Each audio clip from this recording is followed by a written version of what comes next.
Édition du dimanche 7 juin 2020. Bien bonjour à tous et merci d'être sur STV.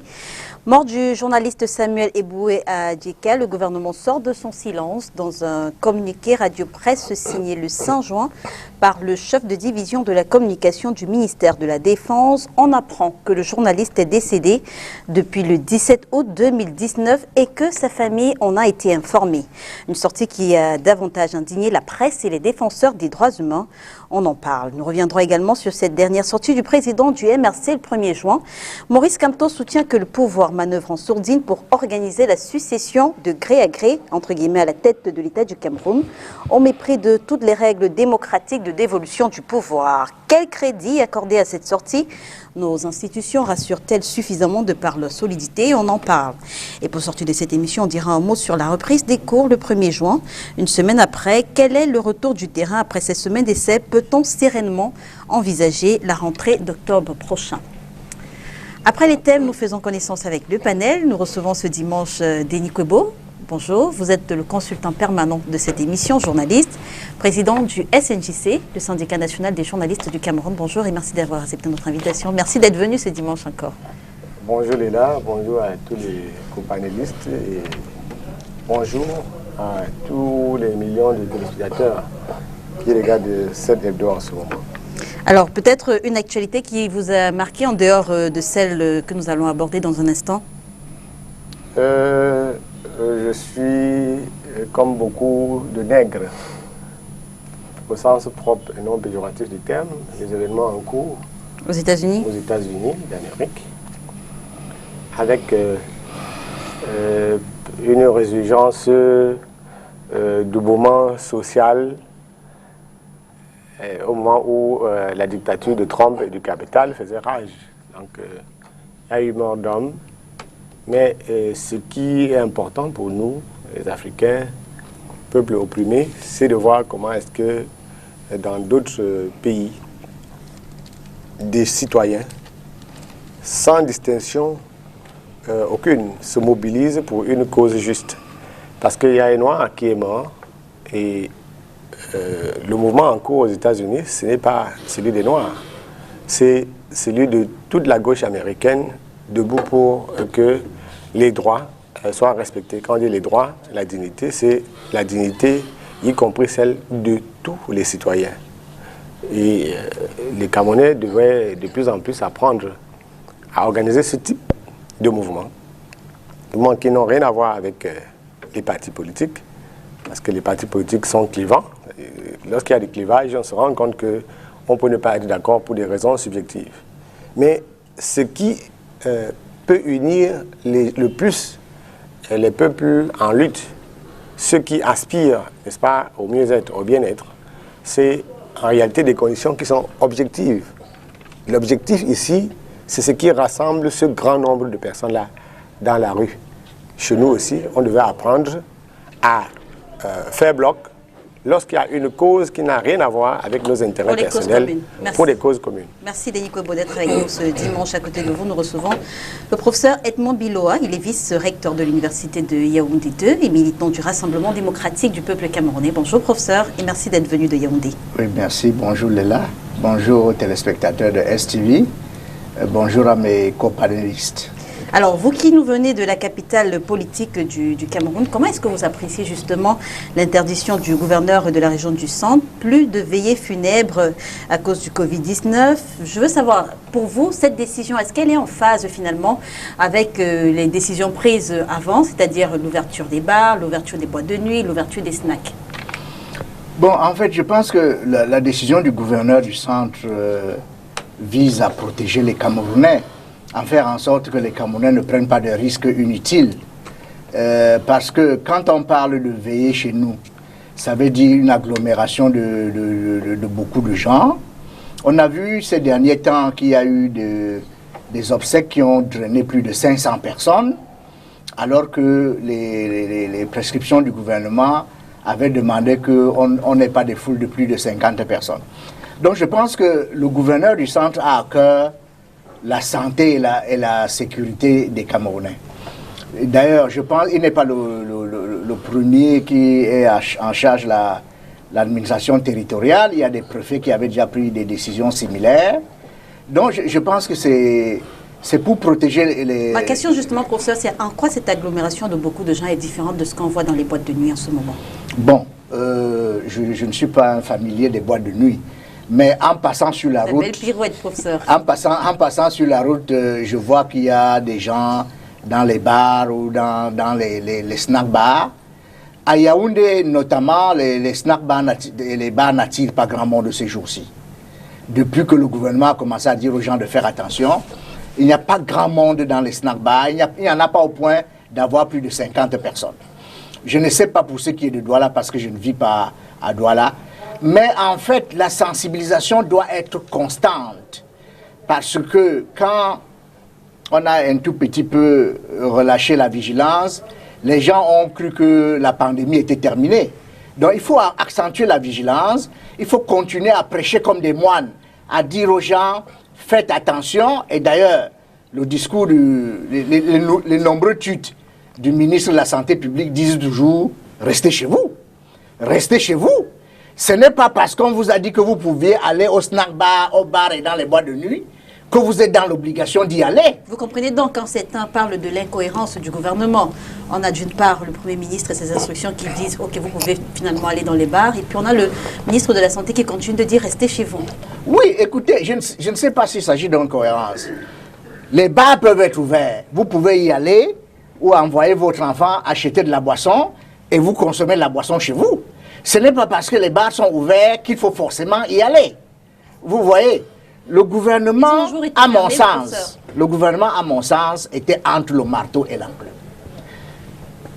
Laisser ces structures fermées indéfiniment, et on devait donc en ce moment-là se poser la question de savoir comment allaient vivre les promoteurs de ces structures, comment allaient s'employer les gens qui travaillaient dans ces structures, et comment ces structures allaient payer les impôts ou les taxes. Donc le gouvernement était entre le marteau et l'enclume. Il a donc décidé d'accorder la vie aux institutions, aux structures économiques, mais en même temps, il était dans l'obligation de rappeler aux gens, ce n'est pas parce que ces structures sont ouvertes que vous devez aller vous y accumuler. Vous pouvez acheter de la boisson comme vous pouvez acheter de la nourriture et aller la consommer chez vous. Je pense que c'est là le sens du discours du gouvernement. Professeur. Merci, professeur, d'être avec nous ce dimanche. En face de vous, nous recevons Cyril Sambaka. Il est le vice-président de l'UDC. Bonjour, monsieur Sambaka, et merci d'avoir accepté notre invitation. Bonjour aux copanélistes et bonjour à tous les téléspectateurs. La tempête est passée à l'UDC, les esprits se sont calmés? Bon, je ne sais pas. Il y a eu... vous ne savez pas, mais vous êtes toujours vice-président. Oui, je suis toujours vice-président et je prépare la convention. La convention, c'est dans un an. D'accord. Donc c'est à la convention que le conseil exécutif élit le président. D'accord. Et vous comptez justement vous présenter? Je peux vous donner la primauté de cela, oui. Je compte me présenter. Face à peu importe qui sera là, si c'est Madame Dame. Tout le monde a le droit de se présenter à la convention pour être président. Bonne chance. Donc je dis, je me prépare à cela. Bonne chance, monsieur Cyril Sambaka. À côté de vous, nous recevons Pierre-Emmanuel Bignam. Il nous vient de la cellule de communication du MRC. Bonjour, monsieur Bignam, et merci d'avoir accepté notre invitation. Bonjour Léla, et je remercie STV de l'honneur qu'il nous accorde une fois de plus d'être présent sur ce plateau pour représenter le mouvement pour la Renaissance du Cameroun. Je profite de cette occasion pour avoir une pensée vis-à-vis de nos amis politiques qui ont été arbitrairement arrêtés par les amis professeurs. Je pense au vice-président Mamadou Mouta, à Moutaïga et aux autres. Alors, nous sommes dans les temps de la Covid. Il faut remarquer qu'il y a une activité qui est-ce que Mamadou Mouta n'y est pas aussi pour les faits qui se sont déroulés, les émeutes qui se sont déroulées récemment en prison? Nous savons tous d'emblée les raisons qui ont amené Mamadou Mouta à se retrouver là où il a été arrêté arbitrairement pour avoir manifesté pacifiquement. Les raisons premières, mais la suite. Donc voilà d'abord ce pourquoi il a été arrêté. Et ça fait plus de 1200 jours qu'il n'a jamais été jugé. Je veux juste savoir, vous balayez d'un revers de la main ce qui s'est passé pendant les émeutes en prison? Nous ne sommes pas... ce n'est pas ça. Ce n'est pas le premier chef qui l'a amené en prison. Je reste sur le motif qui l'a amené en prison. C'est après avoir manifesté pacifiquement lors d'une marche blanche à Yaoundé qu'il a été arrêté et puis jeté en prison. Torturé même, à la limite. Heureusement que le vice-président Mamadou Mouta, c'est un monsieur robuste et costaud. Il résiste à la charge. Et nous prions seulement et nous demandons aux autorités, le président de Survie Cameroun Survival Initiative, à la personne de Christian Penay Koka, a adressé une correspondance au ministre garde des Sceaux pour lui demander de nous accorder de faire tester gratuitement tous nos prisonniers politiques et une bonne partie des prisonniers également à travers les dons de Survie Cameroun Survival Initiative. Et si jamais les uns et les autres se seraient avérés positifs, nous nous engageons également à travers et vous avez déjà eu une réponse de leur donner le traitement approprié. Jusqu'à présent, on n'a pas encore de réponse. Vous avez dit tous vos prisonniers politiques, mais également les autres prisonniers. D'autres prisonniers, puisque nous sommes SCSI est dans le cadre humanitaire. Voilà. Alors, la presse camerounaise est en deuil. Le journaliste Samuel Ouazizi n'est plus interpellé dans la région du Sud-Ouest. Le 3 août 2019, on apprend des autorités camerounaises qu'il est décédé le 17 août 2019, soit 15 jours après son arrestation. Pourtant, ce n'est qu'en ce début de mois de juin que l'affaire est révélée au grand public. D'ailleurs, même son avocat, que je vous propose d'écouter à l'instant, dit n'avoir pas été informé de son décès pendant ces 10 mois. Donc, on écoute Maître Emmanuel Kea, l'avocat de Samuel Ouazizi, de regretter mémoire.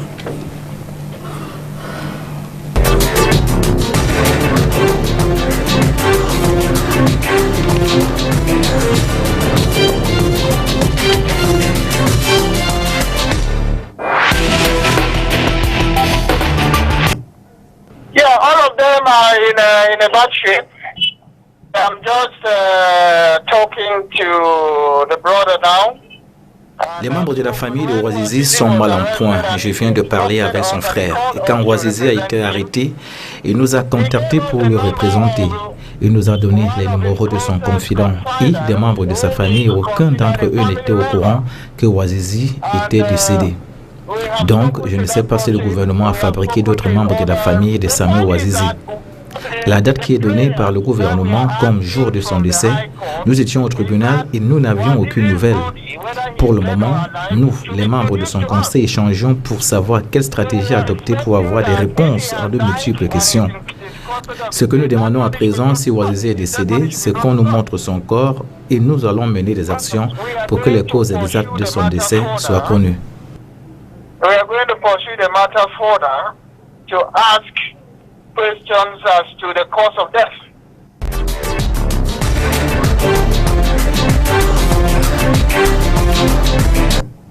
Alors, Denis Kobo, vous êtes le président du syndicat national des journalistes du Cameroun.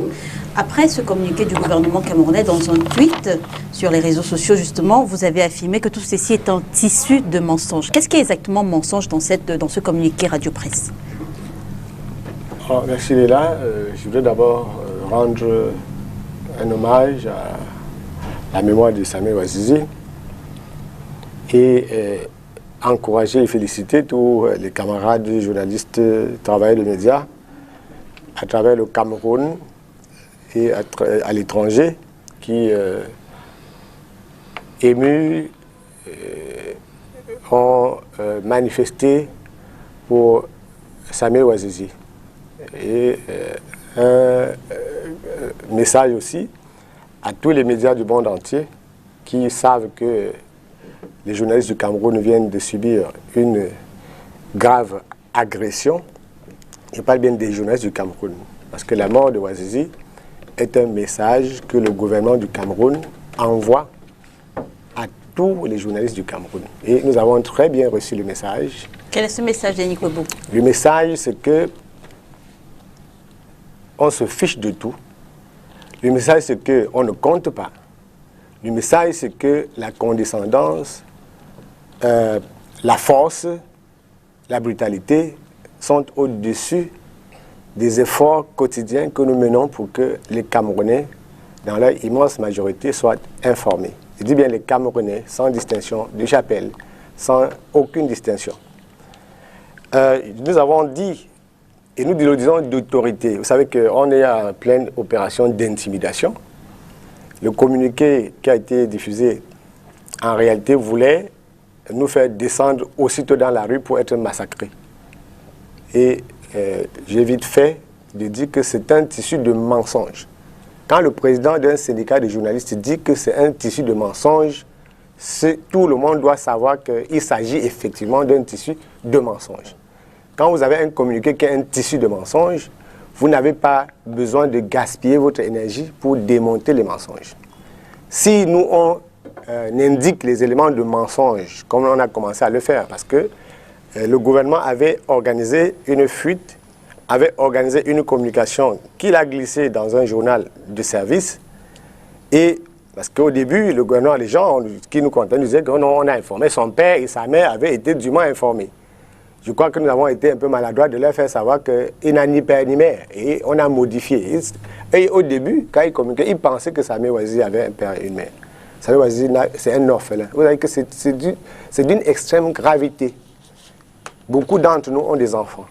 Et je sais que personne au monde n'aimerait se lever un jour pour entendre que son fils ou sa fille, enlevé dans des conditions assez exécrables, est donné pour mort 10 mois après par les autorités d'un État constitué. Le message aussi de ce communiqué, c'est pour provoquer non seulement l'opinion nationale, l'opinion internationale. On donne à travers les termes de ce communiqué l'impression que le Cameroun est un pays où quelqu'un peut disparaître n'importe comment. Parce que nous sommes des citoyens responsables et journalistes, on dit ce n'est pas de ça qu'il s'agit. Dans notre pays, il ne nous souvient pas avoir entendu que des citoyens disparaissaient tous les jours pour être donnés pour mort 10 mois après. Justement, Denis Kwebo, dans une sortie sur RFI, bien avant le communiqué des autorités camerounaises, vous disiez déjà avoir pu obtenir de l'armée l'information selon laquelle Ouazizi était décédé depuis longtemps, c'est-à-dire bien avant septembre 2019. Cette information, quand est-ce que vous l'avez eue? Je veux dire, avant la sortie d'Equinox ou après? Vous savez, nous sommes une organisation syndicale. Et nous fonctionnons sous la loi, sous les lois, sous les conventions. Nous savons exactement ce que nous faisons. Et l'avantage qu'on a également, c'est d'être des journalistes. Il y a des conditions dans lesquelles on déclare la mort d'un citoyen, d'un individu, d'une personne. On a appris depuis des mois que Samir Ouazizi était mort, dans les conditions qui ne sont pas celles décrites par le ministère de la Défense. Mais pourquoi est-ce que l'affaire n'a pas été révélée au grand public à cet instant-là? À un moment donné, l'esprit de Samir Ouazizi a commencé à hanter ceux qui ont assisté à sa mort. Et je crois que c'est eux qui ont pris sur eux d'annoncer de façon assez subtile son décès. Nous travaillons, vous savez que vous avez écouté l'avocat tout à l'heure, c'est une affaire extrêmement grave. C'est peut-être le gouvernement qui ne sait pas de quoi il s'agit. C'est une affaire extrêmement grave. Lorsqu'il y a une procédure en habeas corpus devant une juridiction au Cameroun, les juges ont l'obligation de demander à celui dont on veut obtenir la libération, de demander à celui qui garde l'intéressé de le produire. Donc, on ne fait pas une procédure d'habeas corpus sans voir la personne qu'on recherche. Il y a eu 14 audiences au sud-ouest. En 14 audiences, les personnes qui sont bien gradées dans l'armée, les personnes qui sont bien pensantes au sein de notre haute administration, n'ont pas cru devoir profiter même de l'occasion de ces procédures pour dire qu'en réalité, la personne qu'on recherche, dont on veut la libération, est décédée. Il ne faut pas, cette affaire, je veux dire que vous allez permettre qu'on fixe l'opinion pour que les discussions virales ne prennent pas le dessus sur la vérité.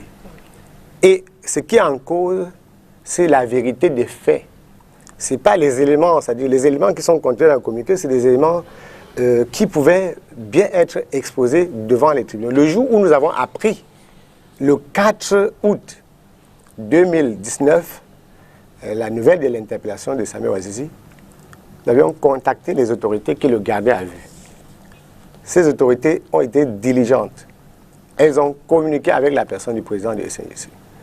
Ces autorités policières ont communiqué avec une délégation du syndicat qui avait été envoyée au commissariat, qui avait discuté. On nous a expliqué à peu près de quoi il s'agissait. Et cette délégation a pu rencontrer Samuel Ouazizi? Cette délégation, je veux dire qu'on peut aller jusque-là avec le niveau d'information que je donne. C'est un niveau d'information qui correspond à la délicatesse de la cause. Nous sommes allés au commissariat, nous avons pris la bonne information, nous avons pu entrer en contact avec Samuel Ouazizi. Moi, je suis entré en contact avec lui. Ça, c'était avant le commissariat. Avant le 13 août également. Dès après son interpellation, dès l'annonce de son interpellation. Mais qu'est-ce qu'il vous a dit à ce moment-là? Je lui ai demandé comment il se portait. Il m'a dit qu'il se portait très bien. Et il avait sollicité que les journalistes l'assistent. Ce qui a été fait.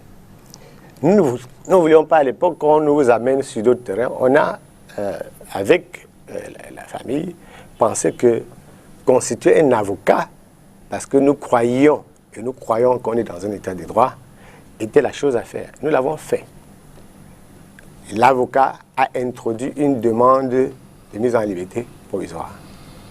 Et nous en étions là. Après 14 audiences, de renvoi en renvoi, de dilatoire en dilatoire, lorsqu'on a appris officiellement, parce que nous voyons que le pouvoir a des méthodes, des façons de vous envoyer des messages. Et nous, journalistes responsables, nous ne voulions pas porter sur nous la responsabilité de dire qu'un citoyen qui se trouve entre les mains des autorités est décédé. Quand vous, autorité au Cameroun, chaque citoyen ne dirige pas le pays. Donc en fait, ce qu'on doit comprendre, c'est que les journalistes d'investigation, même si le SNJC n'est pas un organe de presse, les journalistes d'investigation qui sont au sein de ce syndicat avaient bien avant l'information selon laquelle Samuel Ouazizi est décédé. Vous savez... bien avant le 1er juin. Moi, je suis enseignant à l'école du journalisme. Une information n'est information que parce que des faits constitutifs d'une telle information ont été mis ensemble, croisés, vérifiés. Donc, quand on vous dit que quelqu'un qui est entre les mains des autorités militaires ou judiciaires est décédé, c'est des faits qu'on vous rapporte.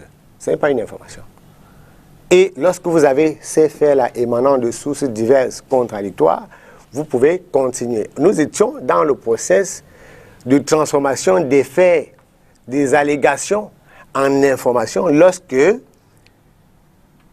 ceux qui détenaient Ouazizi se sont prononcés. Parce que c'était si on parle du fait qu'il a fallu 10 mois justement pour la transformation de ces faits en informations, est-ce que le syndicat, qui n'est pas, je précise encore, un organe de presse, n'a pas failli en quelque part?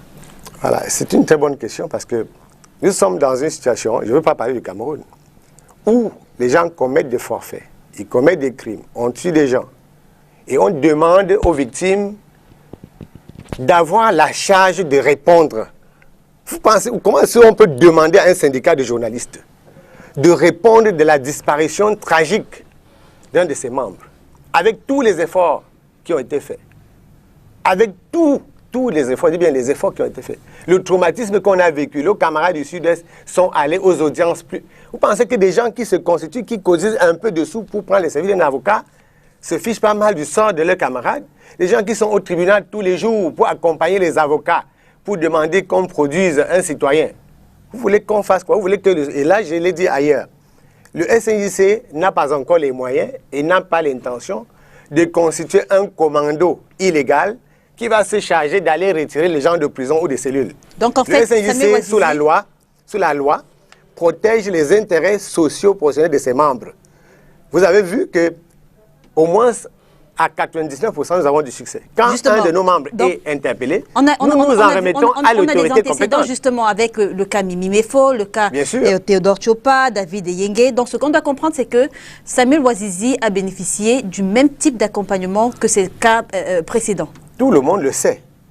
Sauf que ceux qui sont coupables de la mort de Ouazizi organisent une campagne contre l'organisation syndicale qui est la nôtre parce que en tout état de cause, il est clair et il doit être clair que le SNJC va obtenir réparation sur ce cas, que ce soit aujourd'hui ou demain. Et la personne, je vois parce que tout le monde nous écoute, il nous regarde. Et l'intimidation est une méthode qui fonctionne avec des gens qui ne sont pas solides. Quand vous voyez avec les cheveux blancs, vous pensez qu'il y a quelqu'un dans ce pays qui peut m'intimider. Lorsqu'on défend la cause d'un citoyen qui est mort dans des conditions assez difficiles, il faut que chaque Camerounais reprenne son souffle, que chacun se refraigne, que chacun soit assez responsable pour ne pas pousser sur le terrain. Cela dit, il est là, si vous permettez. Oui, oui, pour terminer. Nous disons que lorsque nous avons appris officiellement la mort de Ouazizi, lorsque nous avons eu confirmation de ces noms-là, nous avons fait ce qu'il y avait à faire. Nous avons fait une déclaration conjointe avec nos camarades journalistes des sections anglaises regroupés sous Kamasej pour demander deux choses à l'État chargé d'assurer les intérêts de tous les citoyens. Nous voulions savoir le jour, le lieu, les circonstances de la mort de Samir Ouazizi et que s'il y avait son corps quelque part, qu'on le remette à sa famille. Ça, c'était la première demande. Deuxième demande, on a voulu qu'une commission d'enquête nationale, bien nationale, indépendante, soit mise sur pied par l'autorité compétente pour dissiper tous les malentendus. Je ne crois pas que ce soit irresponsable de demander des choses comme ça. Nous avons une première réponse. La réponse du ministère de la Défense, qui est leur version des faits, qui est aujourd'hui en contradiction avec la version des faits du syndicat. Ça, c'est tout à fait normal. Dans toutes les situations de conflit, chacun a sa version. Sauf qu'il existe au Cameroun des instances chargées d'arbitrer lorsqu'on ne s'accorde pas sur quelque chose. Il ne faut pas qu'on commence à... Vous avez vu le chantage qui est fait aux journalistes en disant on veut s'attaquer à l'image. Nous sommes les seuls capables de défendre l'image du Cameroun parce que nous ne sommes ni voleurs, ni menteurs, ni détourneurs des deniers publics. Donc nous avons qualité mieux que quiconque pour défendre le Cameroun. Ceux qui font le chantage sur l'image du Cameroun, c'est eux qui commettent des forfaits. Vous terminez, on nous accuse de rien. Vous savez justement donc, si... il ne reste seulement une chose. Oui, le président de la République s'est entretenu avec l'ambassadeur. Non, avant, il faut que ce soit dit également. Il ne veut pas que les gens... Il faut que chacun soit dans son couloir. Oui. Le SNJC, peut-être 5 heures avant que l'ambassadeur de France ne soit reçu au palais présidentiel, avait déjà adressé une requête au président. Nous avons adressé une requête. Nous savions déjà que notre requête avait été reçue. Nous attendons la réponse du chef de l'État. Nous ne sommes pas des vis-à-vis, nous ne sommes pas peut-être, puisqu'au Cameroun, on ne le prend pas très, très au sérieux. Nous savons que c'est le président qui dirige le Cameroun et qui peut répondre lorsque les différentes composantes de la société ne s'entendent pas. L'ambassadeur de France a justement dit que le président, oui, l'ambassadeur de France a eu une réflexion le président lui lors d'un entretien qui n'était pas, qui ne relevait pas de notre démarche. Vous savez si la famille de Samuel Ouazizi a pu déjà rentrer en possession de son corps? Non. Vous savez, il y a un problème. Le ministère de la Défense a une famille de Samuel Ouazizi. Et Samuel Ouazizi a une famille. Il s'agit de deux choses différentes. Donc la famille de Samuel Ouazizi, avec qui nous sommes en contact, avec qui nous avons toujours été en contact, n'a jamais été au courant de rien. Peut-être qu'il y a quelqu'un quelque part qui se présente comme famille de Ouazizi. Vous savez, dans ça c'est difficile. Mais la famille va, je crois que l'avocat a parlé tout à l'heure, il faut qu'en tout état de cause, les voies de droit prévalent. Même si nous avons notre mot à dire, et on ne va pas tarder à le faire d'ici un ou deux jours. On en reparlera. Donc, la famille de Ouazizi va se rendre à Yaoundé dans les prochains jours pour demander à voir le corps. Pour l'instant, on en est encore là. Cyril Sambaka, le communiqué radio-presse du ministère de la Défense fait savoir que Samuel Ouazizi est décédé des suites d'une sepsis sévère le 17 août, soit 4 jours après son transfert le 13 août au service central des recherches judiciaires de la gendarmerie nationale. Dans le même temps, approché par des journalistes, le gouverneur de la région du Sud-Ouest aurait fait savoir qu'en partant de cette région, le journaliste se portait bien. Et pour finir, à cette sortie, on a celle du président du syndicat national des journalistes du Cameroun qui affirme que Samuel Ouazizi a subi des tortures. Quel commentaire est-ce que vous inspire tous ces éléments mis bout à bout? Je dois dire que ça me donne froid au dos. Ça me fait peur. Ça me fait peur parce que ce journaliste, qu'il soit mort sous les tortures, qu'il soit mort de maladie, la première chose c'était de déclarer son décès et donner la possibilité à sa famille de faire une expertise. Je pense que ça se fait dans tous les hôpitaux, les familles reprennent le corps et autres, mais on ne peut pas 10 mois après dire qu'on s'est adressé à la famille, sans même dire quelle famille, sans dire qui dans la famille on a vu. Donc c'est ça qui me fait peur. Parce que je ne voudrais pas que dans mon pays, qu'on en arrive là. On peut faire des bavures, il faut les assumer. Parce que quand on assume les bavures, on les fait moins.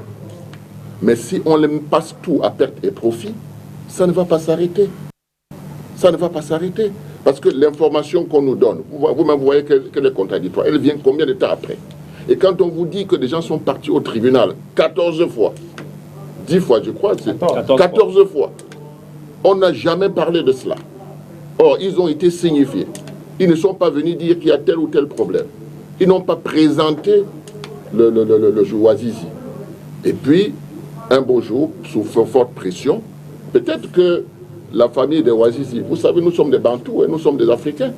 Peut-être que sa disparition, ils sont allés au vaudou, moi j'en sais rien. Et puis la vérité commence à sortir. Il est mort. Mais il est mort quand?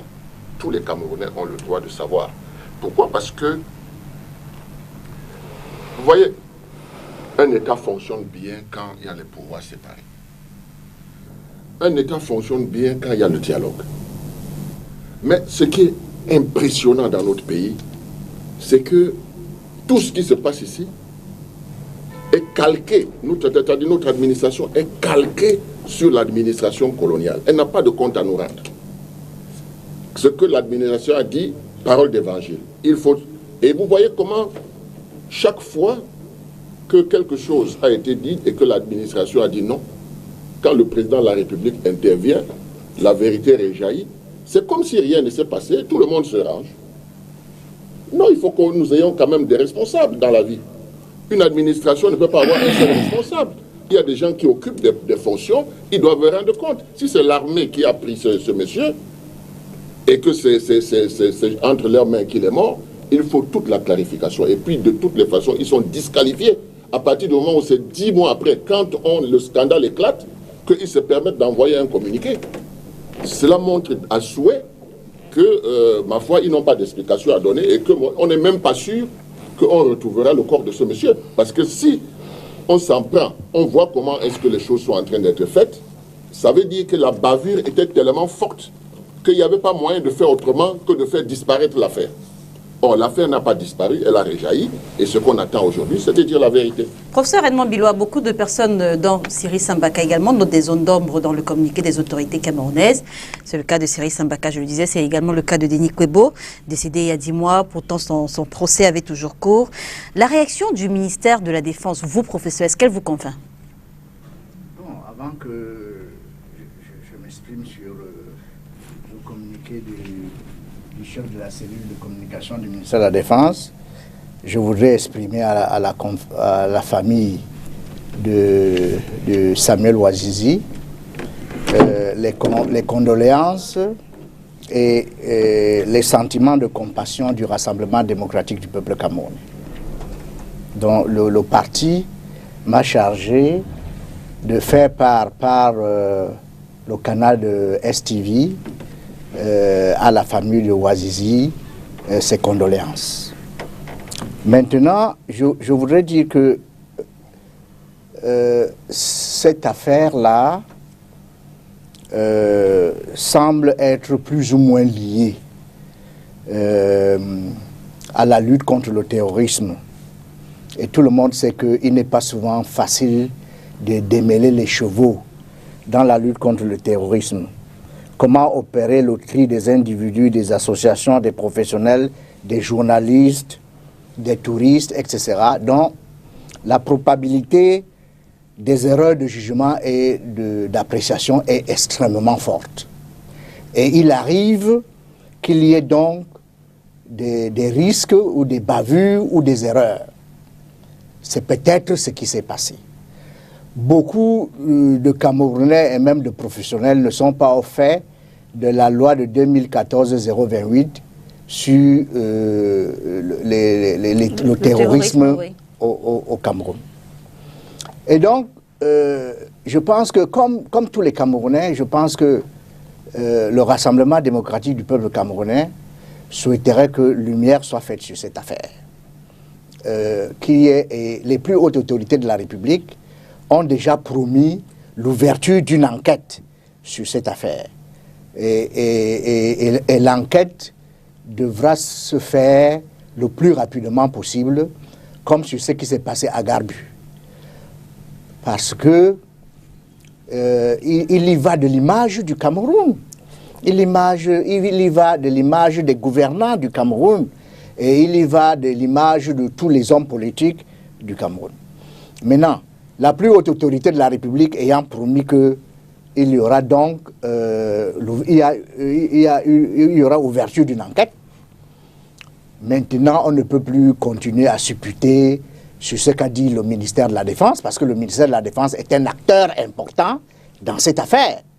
Donc il vaut mieux qu'on attende les résultats de l'enquête en souhaitant qu'il y ait des personnalités indépendantes qui soient membres de la commission d'enquête, que le syndicat national des journalistes camerounais soit représenté dans la commission d'enquête, que ses avocats soient représentés dans la commission d'enquête, que les avocats de la famille de Samuel Ouazizi soient représentés, et naturellement que les pouvoirs publics qui avaient à charge de garder Ouazizi soient aussi écoutés. Donc, attendons sereinement les résultats de l'enquête.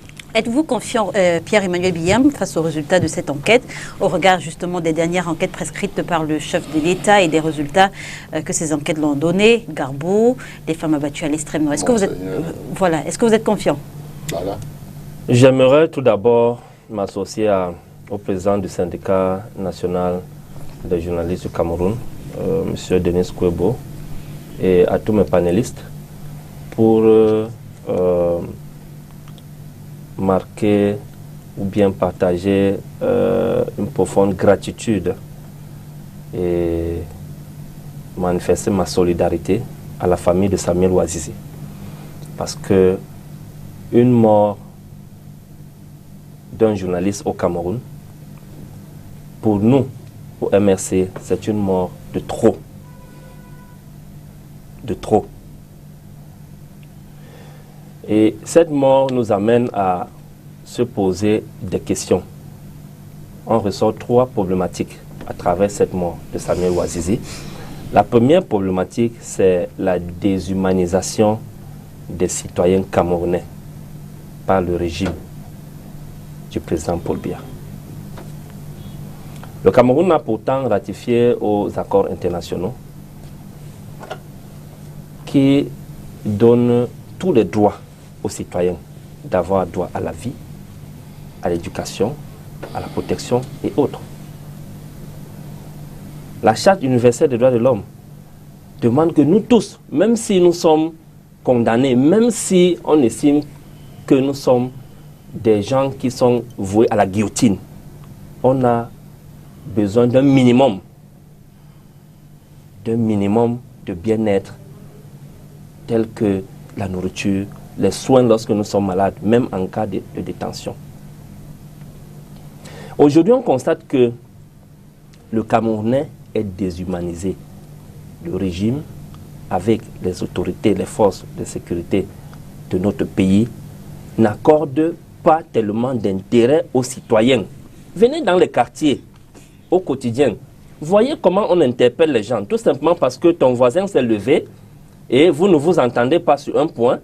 Il a promis devant tout le monde que je vais te faire. Il va voir un gendarme ou un CBN commandant de brigade ou un magistrat chef. On vient te ramasser. On n'entend plus les gens au Cameroun. Même les procès verbaux, lorsqu'on fait semblant d'entendre les gens, est-ce qu'on les prend en considération? On coffre directement. On a un nouveau code de procédure pénale. Qui observe ce code-là au Cameroun? Donc, la deuxième problématique qui se dégage à travers ce décès, c'est la désacralisation du métier du journaliste. Parce que nous pensons que le journalisme est un métier sacré, tout comme l'enseignement, tout comme la médecine, tout comme la prédication de la parole de Dieu.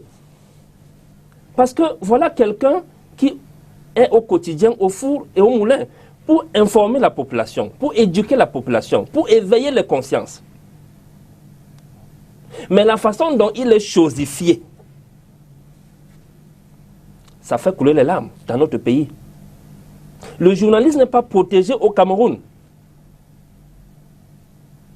Je parle sous le couvert du président Denis Kwebo. Le journal n'est pas protégé.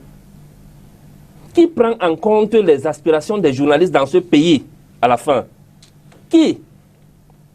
Qu'est-ce que l'État fait? Quels sont les mécanismes que l'État a mis sur pied pour protéger la profession du journaliste? Troisième problématique, c'est la dépénalisation des délits de presse. Enfin, il faut que l'État du Cameroun, à travers l'Assemblée nationale, vote une loi pour vraiment protéger et encadrer le métier du journaliste. Les délits de presse ne doivent plus être condamnés dans ce pays. Comment on a déclenché les libertés des associations et d'expression en 90 et 30 ans plus tard, nous faisons encore un rétropédalage en arrière. Comme si nous sommes rentrés dans l'heure de la jungle. Sur la question qui a été posée justement, les résultats, qu'est-ce qu'on peut attendre des résultats de cette Concernant les résultats des enquêtes, oui, moi j'ai une autre question.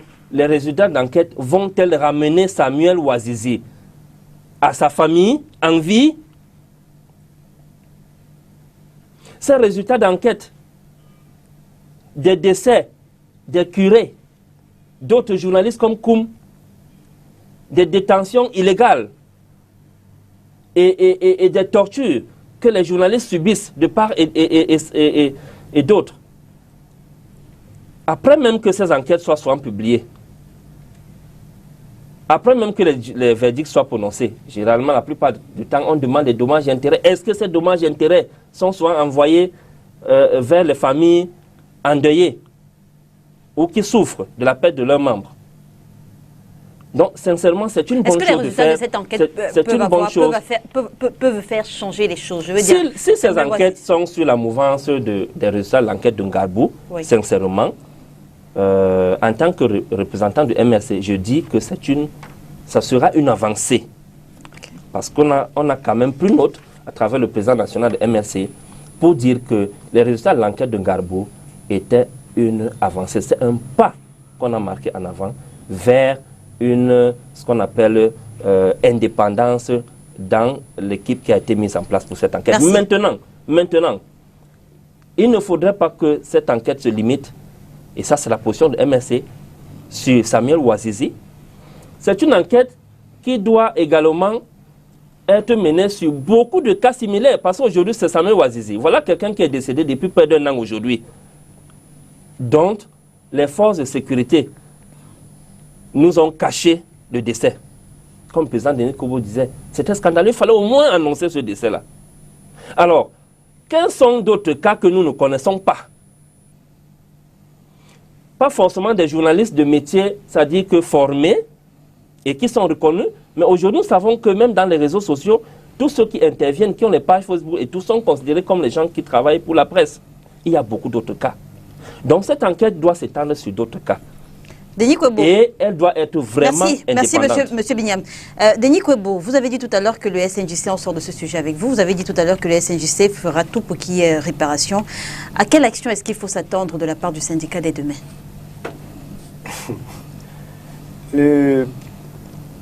Bon, quand je ris, c'est parce que je trouve la force quand même de comprendre le cynisme de certaines personnes qui ont des responsabilités dans notre pays.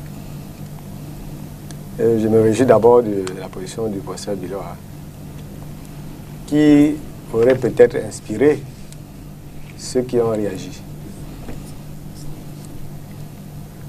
J'ai la responsabilité d'assurer au mieux les intérêts des membres de notre syndicat, et même avant que le ministère de la Défense intervienne, nous avons pris soin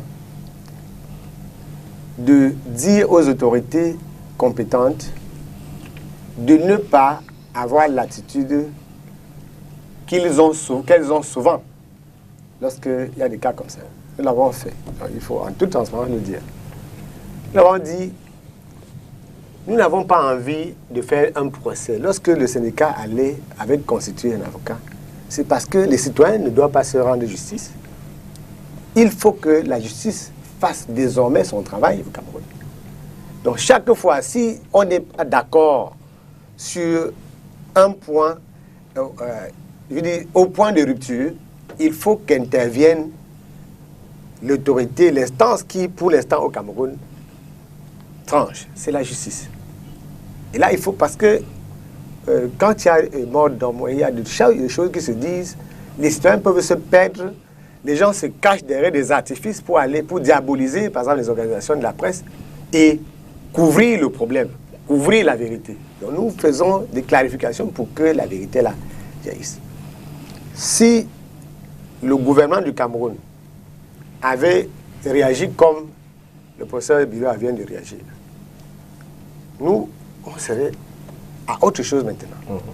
Avec que chacun aurait dit, ok, comme nous on ne s'entend pas, bon, écoutons donc ceux qui ont été désignés de façon indépendante pour trancher.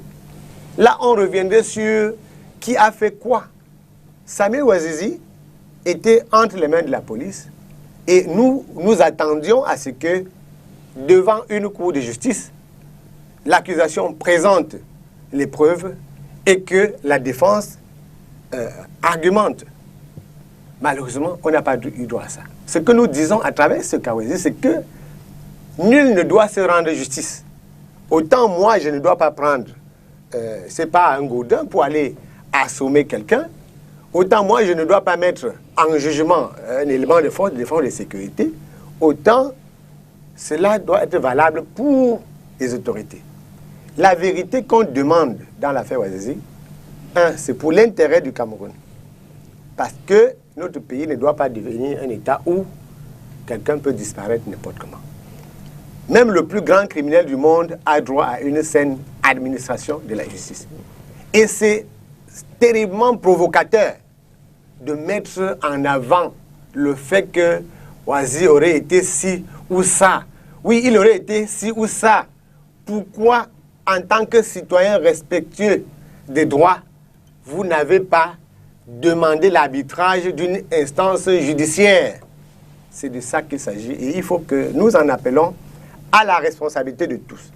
Responsabilité des journalistes qui en parlent, responsabilité des autorités compétentes. Elles doivent savoir que, contrairement aux dockers, ce n'est pas des sous-hommes qui sont au port, les journalistes ne peuvent pas accepter. Nous avons tellement de moyens d'obtenir réparation qu'on ne doit pas nous pousser loin.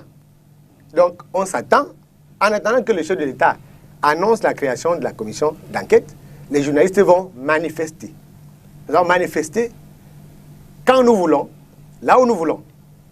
Et notre souhait le plus cher, ce serait que tous les journalistes du Cameroun soient interpellés, jetés en prison pour disparaître dans 10 mois. C'est ce que nous souhaitons maintenant. Donc, tant qu'on ne nous dit pas la vérité, tant que la commission d'enquête n'est pas là, nous sommes là en face d'une provocation et nous allons agir en conséquence de cause. Nous ne disons pas que nous avons raison. Nous disons que nous avons des arguments. Et que face à nous, ceux qui ont fait disparaître Ouazizi ont aussi des arguments. Donc, allons devant la commission d'enquête, que chacun expose. Nous avons l'avantage d'être des journalistes. Nous avons fait par le passé des choses que même les forces de défense et de sécurité n'ont pas faites pour la vérité. Ceux qui nous suivent savent qu'on en est capable. Donc, nous sommes disposés à aller à la commission d'enquête. Si la commission d'enquête mise sur pied éventuellement par le chef d'État manque de moyens techniques et logistiques, le syndicat a l'avantage d'appartenir à une chaîne de solidarité où cette expertise existe. Et nous voulons que cette expertise-là ne vienne pas pour qu'on soit grand, mais pour que le Cameroun ne soit pas présenté comme un État un État sauvage. Nous sommes un État, il faut quand même avoir la prétention d'être un État sérieux, avec des dirigeants sérieux, avec des institutions sérieuses. C'est pour ça qu'il faut, nous insistons pour que les autorités comprennent qu'elles doivent accepter le principe, comme cela a été le cas avec Gabo. Pour jouer en une seconde sortie par là, nous avons assisté pour la première fois dans l'histoire du Cameroun à une enquête mise sur pied par l'autorité, par le chef de l'État, qui n'est pas notre partenaire à nous tous. Il y a des gens qui sont, il y a des gens qui sont du pouvoir, des gens qui sont de l'opposition, des gens qui sont dans une position intermédiaire. Personne n'a osé dire ça a été manipulé. Donc il faut qu'on aille dans cette dynamique-là pour que la sérénité revienne au Cameroun. Et donc que chacun de nous agisse. Le professeur Biloa ici, et je crois qu'il a quand même beaucoup une oreille attentive là-bas, qu'il dise aux responsables émanants, parce qu'il ne faut pas accuser les gens. Moi, je ne veux pas qu'on dise que ce n'est pas le RDPC qui a tué Ouazizi. On accuse personne. Nous demandons que chacun vienne avec les éléments en sa possession pour que la vérité jaillisse. Peut-être que la raison sera là où on ne pense pas. Il faut qu'on y aille. Merci, Denis Kouébou. C'est mon souhait le plus cher. L'homme sage voit le mal de loin, c'est une formule bien connue au Cameroun.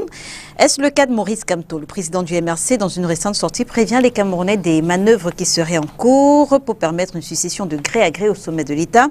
Samuel Biam, on va vous donner la parole en premier. Emmanuel Biam, je vous demande pardon. C'est juste qu'on sort péniblement du sujet. Voilà. Alors, on note que ce discours intervient 2 semaines après celui tenu par le même Maurice Kamto à la veille de la fête de l'unité. Sur quoi est-ce que se fonde votre président national? Quels sont les éléments qui lui permettent de faire de telles affirmations? Ce qu'il faut d'abord relever ici, c'est que nous sommes les Bantous. Chez nous, les Bassa, on dit lorsque quelqu'un a déjà dépassé 80 ans, ça veut dire que Dieu lui a accordé la grâce. Il faut d'abord savoir que le président Paul Biya a plus de 80 ans. C'est une grâce.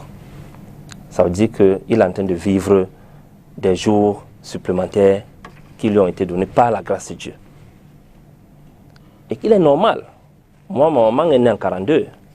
Angèle a aidé. Et je vous assure que tout le temps, pas plus tard qu'hier, avec une de mes sœurs aînées qui n'est pas ici au pays, nous étions en train de réfléchir, discuter sur l'après-maman. Elle est bien importante à aider. Mais moi et Clotilde, hier, on en parlait encore. Qu'à tout moment, la maman peut nous quitter, c'est normal. Donc, ça c'est la première chose. La deuxième chose, je dis, je ne parle pas d'âge, je dis lorsqu'on a déjà plus de 80 ans, le président Paul Biya a plus de 80 ans, donc c'est normal qu'on spécule ou qu'on commence à attirer l'attention des uns des autres, à réfléchir sur l'après Paul Biya. Deuxième chose, c'est que le président Kamto, c'est normal, il est dans son rôle en tant qu'homme politique, d'évoquer la vacance du pouvoir. On ne va pas lui faire un procès pour avoir évoqué la vacance du pouvoir au Cameroun. Et ce n'est pas aujourd'hui qu'on parle de la vacance du pouvoir au Cameroun. Voilà pourquoi la Constitution elle-même a prévu ça. La Constitution a prévu ça. Donc, troisième chose, on va sur la base de ce que nous observons tous, parce qu'il faut relever, il faut donner certaines précisions. Après le scrutin du 7 octobre 2018, l'élection présidentielle, sur les réseaux sociaux, une information circulait que le RDPC avait 71%, le président Paul Biya avait fait 71% de suffrage. Avant même que le Conseil constitutionnel ne proclame officiellement les résultats de l'élection présidentielle. Ça veut dire que toute information aujourd'hui, pour la plupart du temps, qui est jetée sur la place publique et qui suscite des débats, généralement sort du sommet de l'État, de la présidence de la République elle-même, qui est une institution. C'est de là que toutes ces informations sortent. Et le régime utilise souvent ça comme ce que nous appelons en marketing un teasing. Il lance ça la plupart du temps comme un teasing sur la place publique pour recueillir des opinions des uns et des autres, afin soit de réajuster la stratégie ou d'adopter autre chose. Donc ça veut dire que l'information selon laquelle le président Paul Biya peut-être serait dans l'incapacité d'exercer le pouvoir ou peut-être serait en train de préparer le gré à gré vient d'abord du RDPC. Cyril Sambaka. Maintenant, troisième chose, ce que je vais ajouter, troisième chose, c'est que lorsque nous faisons l'analyse des événements que nous vivons ces derniers temps depuis que la pandémie a frappé le Cameroun, nous constatons, ce n'est pas une leurre, nous constatons quand même une grosse absence dans l'animation au quotidien de la pandémie par le président Paul Biya. On va me dire qu'il a délégué, il a demandé au Premier ministre d'accomplir, d'achever ou bien d'implémenter la politique de la riposte contre la pandémie, mais tous ces homologues partout autour de nous, en Afrique centrale, en Afrique australe, en Afrique de l'Ouest et dans le monde entier, sont au four et au moulin. Hier encore, je suivais le président Eyadema qui disait qu'il préside la commission de riposte contre la pandémie chez lui et que tous les jours, tous les soirs, ils font des débriefings avec le chef du gouvernement et toutes les entités qui sont engagées. Donc, son absence est là. Le discours qu'il fait le 19 mai, le président Paul Biya, dont on sait qu'il est toujours très engagé dans... lui-même, il s'est appelé mendiant de la paix. Nous avons vu ce qu'il a fait avec Bakassi. Mais on voit un discours du 19 mai qui doit s'adresser au peuple, nous permettant de commémorer la fête de l'unité nationale. Mais ce discours n'évoque même pas la crise anglophone, encore moins une résolution de la crise anglophone. Tout cela, mis à contribution, nous amène à comprendre qu'il y a quelque chose qui ne va pas. Alors, Pierre-Emmanuel Biam a évoqué l'âge du président de la République, pour résumer. Le professeur Maurice Kamto est dans son rôle de leader politique. Les informations jetées sur la place publique peuvent venir d'en haut, utilisées comme un teasing. Absence du président de la République dans l'animation de la pandémie Covid-19. Votre lecture, vous, des cartes politiques, vous laisse-t-elle l'impression qu'on s'acheminerait justement vers un épisode d'une succession de gré à gré? Sinon, comment est-ce qu'il faut prendre cette alerte du professeur Maurice Kamto? Moi, je pense qu'il faut faire un petit pas en arrière pour constater que tous les coups de force que le parti au pouvoir a fait, il les a réussi. Il les a toujours réussi. Ce n'est pas la première fois. Il y a même certains qui sont en prison parce qu'ils ont voulu se positionner. Donc, moi, il n'y a rien de nouveau sous le toit parce que ce sont les méthodes qui ont toujours été utilisées par le parti au pouvoir. Et pour bien illustrer cela, il faut savoir que le Cameroun est l'un des rares pays qui se dit en démocratie, avec le multipartisme, et où l'opposition n'a pas de statut. Ça, c'est quelque chose de jamais vu. Une opposition qui n'a pas de statut. Vous voyez dans les autres pays, quand la situation est grave, le président de la République invite le chef de l'opposition ou certains partis représentés à l'Assemblée nationale pour discuter des choses du pays. Mais dans un pays où il n'y a pas d'opposition, parce que le Cameroun, l'opposition c'est le nom. Pour qu'il y ait une opposition, il faut que l'opposition ait un statut. Et depuis 30 ans, nous n'avons jamais réussi à avoir, n'est-ce pas, des députés qui puissent mettre une loi qui puisse permettre d'avoir un statut de l'opposition. Il n'y en a pas. Donc, on fonctionne dans un territoire conquis. L'opposition, c'est pratiquement des parias, des gens qui n'ont aucune envergure, aucun sens dans la gestion du pays. C'est-à-dire que le Cameroun fonctionne en tenant compte du fait que l'opposition, c'est un peu comme les pots de fleurs dans une maison. Elle n'existe pas, ils ne la considèrent pas. Comment voulez-vous donc qu'on perde les habitudes de dictature? Ça nous amène tout droit à cela. Et on se rend compte que même ce dont on a parlé tout à l'heure, c'est les luttes internes des gens qui veulent la justice qui fait en sorte qu'on sache aujourd'hui que ce journaliste est mort. Ceux qui ont fait le forfait ont leurs propres collègues qui ne sont pas d'accord avec cela. Ça veut dire qu'il nous manque un dialogue, il nous manque un consensus dans le pays. Et le professeur Kamto aujourd'hui, quand il parle de gré à gré, moi je dois savoir reconnaître quelque chose au MRC. Le MRC est arrivé en mettant sur la sellette les gens qui ont toujours refusé de faire la politique. C'est-à-dire les cadres, les avocats, les médecins, les gens comme ça. Ils sont nombreux quand vous leur parlez de politique, n'est-ce pas? Ils vous disent non, ça ne nous regarde pas. Ils sont rentrés en politique, mais maintenant ils doivent faire leur apprentissage. Je le dis en toute humilité. Il faut faire un apprentissage en politique. Ça peut aller vite quand on est professeur agrégé, quand on est docteur, quand on est ceci, ça peut aller vite. Mais il faut quand même étudier la politique. Parce que la politique, c'est un terrain qui est différent de de ce que, vous voyez, le professeur Bello a fait la politique, pourquoi? Il aurait dit qu'il est professeur, qu'il est directeur, etc. Ça suffit. Non, la politique, c'est un métier aussi. Il faut donc que ceux qui entrent en politique aient l'humilité d'apprendre. Et nous sommes disposés à le faire. C'est pour ça que personnellement, moi je préfère discuter avec les jeunes. Parce que l'ego surdimensionné que les gens de notre génération ont fait en sorte que ce pays fait du surplace. Il faut maintenant que les jeunes qui arrivent comprennent qu'il s'agit de leur avenir, il s'agit de l'avenir de nos enfants, de nos petits-enfants. Donc ils doivent se mettre sur le chemin de la politique, sur le chemin de la construction, pas sur le chemin de l'aliénation où c'est l'ego surdimensionné des uns qui ont des positions stratégiques qui doivent prévaloir. Professeur Edmond Biloa, à lire entre les lignes du discours du professeur Kamto, un projet de révision de la Constitution sera en cours de téléchargement, avec peut-être l'introduction du poste de vice-président, la modification du mandat présidentiel et peut-être même une élection anticipée. On note également qu'on est à la veille de l'ouverture d'une session parlementaire. Une telle proposition peut-elle rencontrer des difficultés à être validée au regard de la composition du Parlement camerounais? Cyril Sambaka a entamé son propos en disant « Tous les coups de force faits par le parti au pouvoir ont réussi ». Vous parlez d'une proposition alors que moi j'ai suivi plusieurs propositions. Vous parlez de l'introduction d'un poste de vice-président dans la Constitution. Vous parlez de la révision constitutionnelle.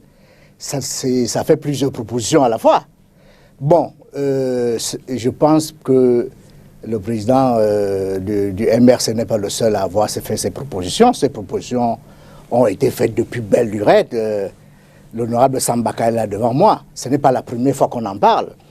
La semaine dernière, j'ai encore lu dans les journaux qu'il serait possible qu'à la prochaine Assemblée, qu'on introduise un poste de vice-président dans la constitution du pays. Bon, je pense d'ailleurs que, en ce qui concerne la révision des textes qui régulent le fonctionnement de la République, dans toute république qui fonctionne, on en parle tout le temps. Même dans un pays aussi vieux que les États-Unis, à chaque mandat d'un président, on se pose toujours la question de savoir s'il faut restreindre les mandats de président à 2 mandats. On en parle tout le temps, au temps de Ronald Reagan. Ça a été mis sur la table. Au temps de Bill Clinton, ça a été mis sur la table. Au temps de Barack Obama, ça a été mis sur la table. Au temps de George Bush fils, ça a été mis sur la table. Chaque fois qu'on a eu un président extrêmement populaire, et chaque fois que les membres de son parti pensaient qu'il pouvait aller au-delà de 2 mandats, les gens ont toujours posé la question. Donc, ce n'est pas un sujet tabou que les Camerounais demandent qu'il y ait une révision constitutionnelle. Maintenant, il faut savoir que pour que cela puisse passer à l'Assemblée nationale, il faut compter sur les mécanismes de fonctionnement de l'Assemblée. Quels sont ceux qui sont majoritaires à l'Assemblée? C'est le RDPC qui est majoritaire à cette Assemblée. Donc, si une proposition n'a pas l'assentiment du RDPC, il ne faut pas penser qu'elle va passer. Tout comme si une proposition n'a pas l'assentiment des sénateurs républicains aux États-Unis, il ne faut pas penser qu'elle va passer au Sénat.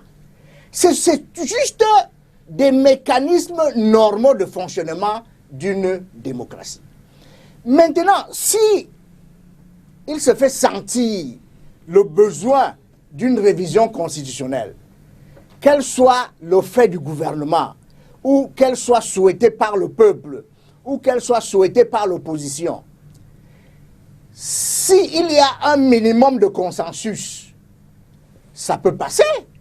Moi, je ne veux pas supputer sur des choses sur lesquelles on ne maîtrise pas grand-chose. Attendons de voir, quand l'Assemblée va revenir le 10 ou le 12 juin, si le gouvernement va envoyer un projet de loi visant à réviser la Constitution. Au-delà d'un texte qui est devant nous, ce ne sont que des supputations qui sont somme toute normales dans une démocratie. Maintenant, en ce qui concerne la dévolution du pouvoir, vous savez que le président Paul Biya, dans une interview qu'il avait accordée à Charles Ndongo, avait dit que dans une république qui marche, dans une république normale, il est pas judicieux de parler de dauphin. Il n'est pas judicieux d'évolution de pouvoir de gré à gré. N'est-ce pas? Cette interview, d'ailleurs, a été rediffusée dans les réseaux sociaux plusieurs fois au cours de la semaine passée. Donc, je ne sais pas où les gens prennent l'idée selon laquelle le pouvoir en place prépare une dévolution du pouvoir de gré à gré. En tout cas, le pouvoir ne l'a pas encore reconnu. Mais ce qu'il faut savoir, c'est qu'il ne faut pas que les gens jouent avec les mots.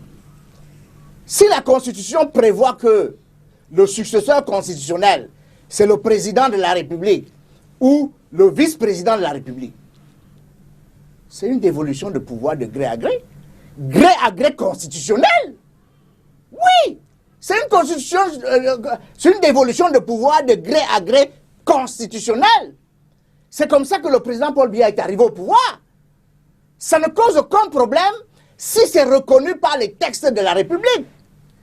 Donc, le moment venu, on pourra en parler. Pour l'instant, ce ne sont que des supputations. Denis Kobo.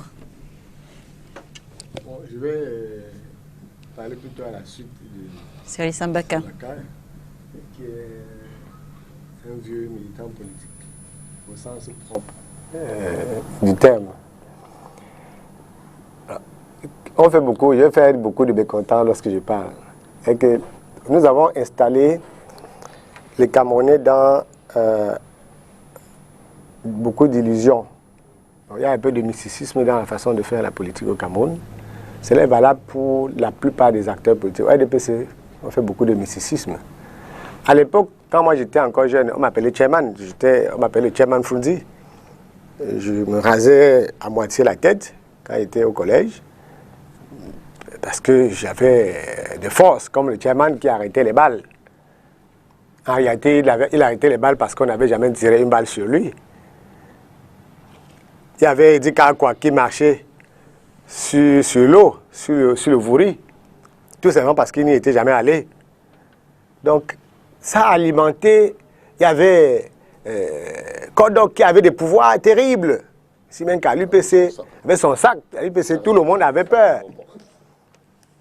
Mais tout ça, les militants politiques savent que c'est du pipeau. Ça n'a rien à voir. Sambaka dit quelque chose, je ne sais pas si on a bien compris. Il a dit que quand le RDPC a décidé de faire quelque chose, depuis que nous on est là, il réussit tout à faire. Il ne réussit pas à faire parce que c'est la magie. Il réussit à faire parce que les conditions objectives du moment s'y prêtent. Sur le plan pratique, si le RDPC veut modifier la Constitution, c'est plus facile en 2020 qu'en 2011. C'est-à-dire que c'est une lettre à la poste. Il n'y a aucun tribunal où on peut attaquer cela, puisqu'ils ont la majorité très obèse à l'Assemblée nationale. Oui, c'est la légalité. Et pour ceux qui acceptent... Et au Sénat. Au Sénat, il dit encore plus qu'obèse. Donc, si vous êtes en train de faire la politique des institutions, si vous avez même l'étranger, l'Occident comme modèle, vous n'avez rien à dire. Tous les pays occidentaux savent quelle est la configuration du Sénat, quelle est la configuration de l'Assemblée nationale et que ça passe. En France, aujourd'hui, ce n'est pas facile avec Macron, qui a une amalgamation de forces politiques à l'Assemblée où il n'est jamais sûr d'aucun député, même s'ils disent qu'ils sont avec lui. Mais au Cameroun, là, si Paul Biya dit que ce sera le fédéralisme, tous les députés du RDPC vont voter. Si Paul Biya dit que ce sera le communisme, ils votent tout ce que le RDPC, le président demande. Contrairement aux autres forces, Sambaka a parlé de l'opposition tout à l'heure, il n'y a que le régime en place qui est cohérent. Ça ne veut pas dire qu'on l'aime. Qu'on ne l'aime pas ou qu'on l'aime, c'est eux qui sont cohérents. Ils savent que pour dominer le jeu politique, le confisquer même, il faut avoir un bon arsenal à l'Assemblée nationale, il faut avoir un bon arsenal au Sénat. Sinon, c'est que le RDPC pourrait même se donner le plaisir de laisser peut-être même 60 députés ou 70 à l'opposition. Donc, il y a un dispositif politique solide là. Donc, il faut aussi comprendre que quand on parlait du président du MRC, il est dans son rôle. Il est dans son rôle d'agiter tout ce qu'il veut agiter, tout ce qu'il entend agiter. Maintenant, s'il faut qu'on interroge, il faut que les militants politiques interrogent la valeur de cette démarche ou la qualité de cette démarche, on dirait que ce n'est pas productif. Ce n'est pas productif parce que ce qui se passe, qu'on dit aux Camerounais que nous n'allons pas accepter. Un, vous n'avez aucun moyen de refuser. Aucun. Aucun. Sur le plan légal. Est-ce que vous pouvez aller bloquer à l'Assemblée? Non. Est-ce que vous pouvez aller bloquer au Sénat? Non. Est-ce que vous pouvez, même en donnant 1 milliard à chaque député RDPC, il va toujours voter pour le texte déposé par son parti. Donc, il n'existe aucun moyen légal d'empêcher que le gré à gré se fasse. Et là, le professeur vient de dire que oui, effectivement, il y a le gré à gré constitutionnel.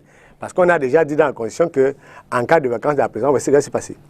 Nous l'avons dit lorsque des gens prétendument de l'opposition étaient sur les plateaux de télé pour exiger la mise sur pied du Sénat. Ma position à l'époque, c'était que, en réalité, il s'agissait des sous-marins du pouvoir qui, fatigués d'attendre que les députés fassent le travail, voulaient aussi avoir un poste de sénateur. Mais ils disaient de façon assez maladroite à la population que non, c'est bien qu'il y ait un Sénat. Alors qu'il n'y avait aucune différence entre le rôle constitutionnel du président de l'Assemblée nationale agissant en lieu et place du président du Sénat. On a mis sur pied le Sénat. Pourquoi? Pour que quelqu'un ait quelque chose. Vous savez, si Paul Biya décide demain de mettre un vice-président, personne ne va dire non. Ce sera peut-être même l'ami de ceux qui ne veulent pas du gré à gré. Et quand ce sera l'ami, ils vont dire que oui, peut-être comme c'est un jeune, il faut accepter. Donc de temps en temps, on espère qu'il faut apprendre la politique.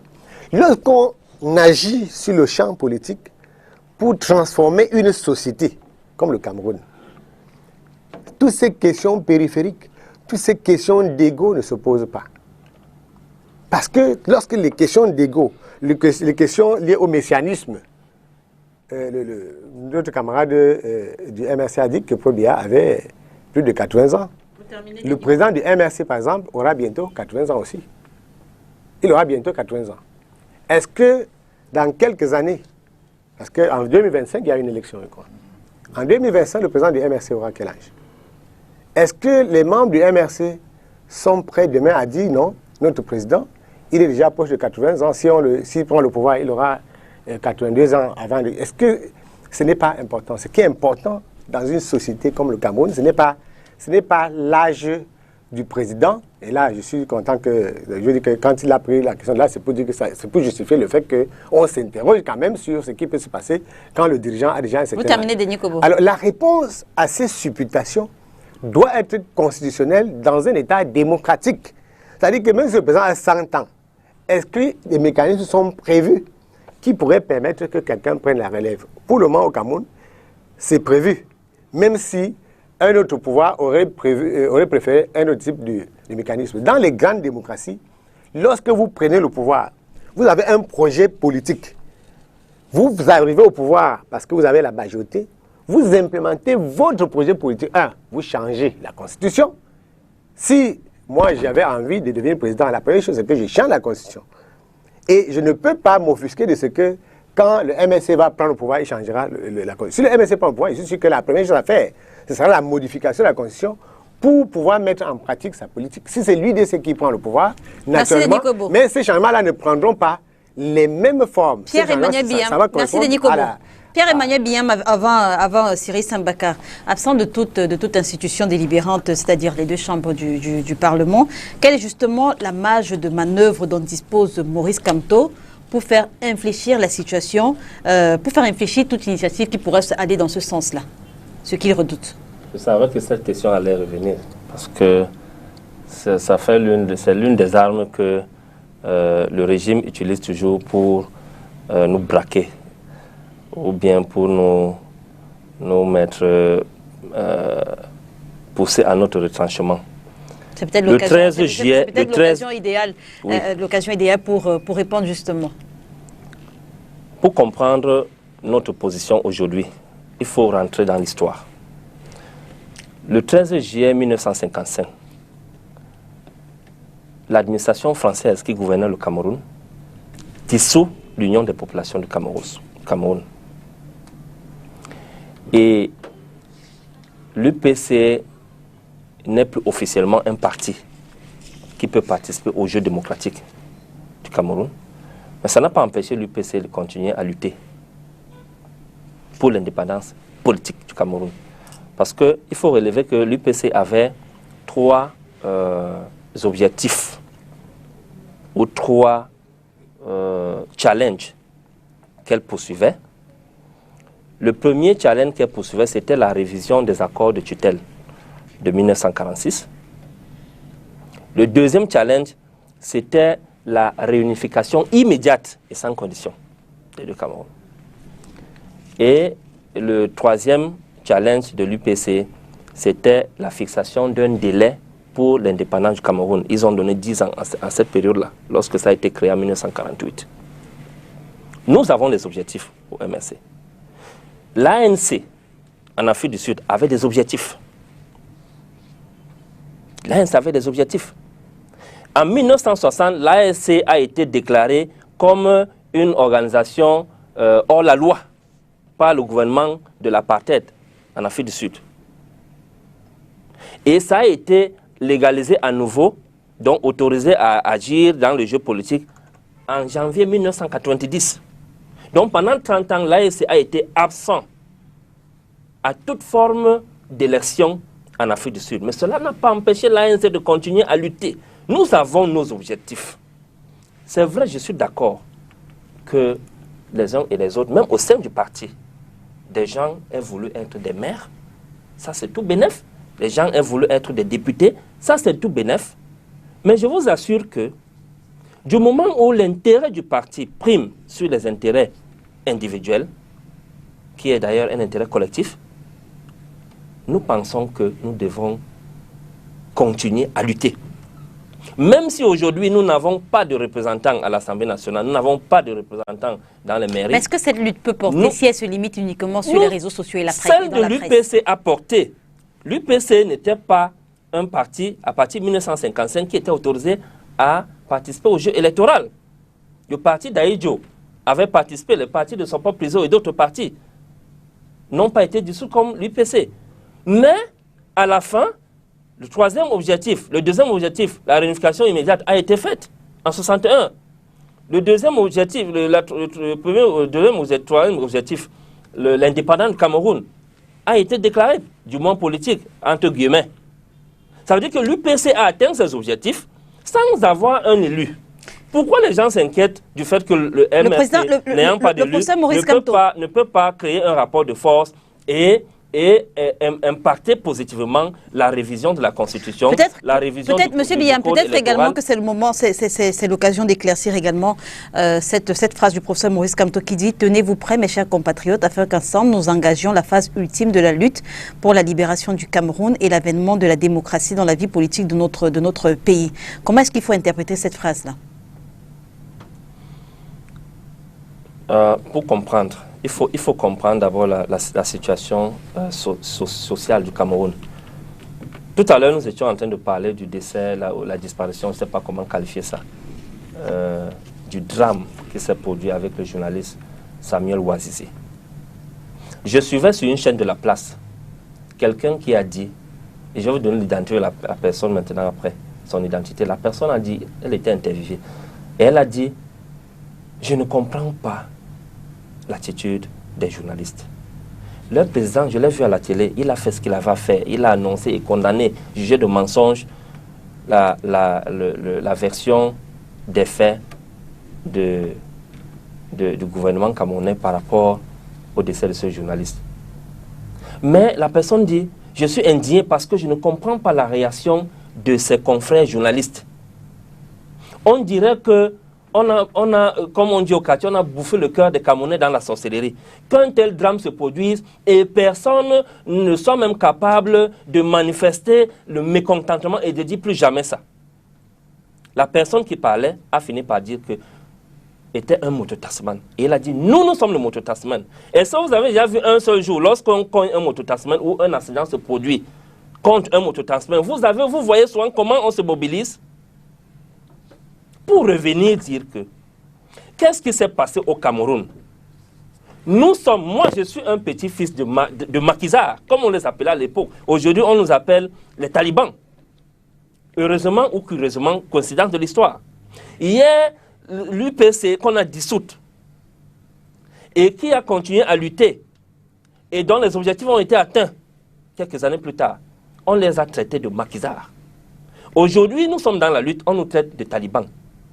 Mais qu'est-ce qui s'est passé entre ce que nos aïeux, nos grands-parents, nos parents ont fait et nous?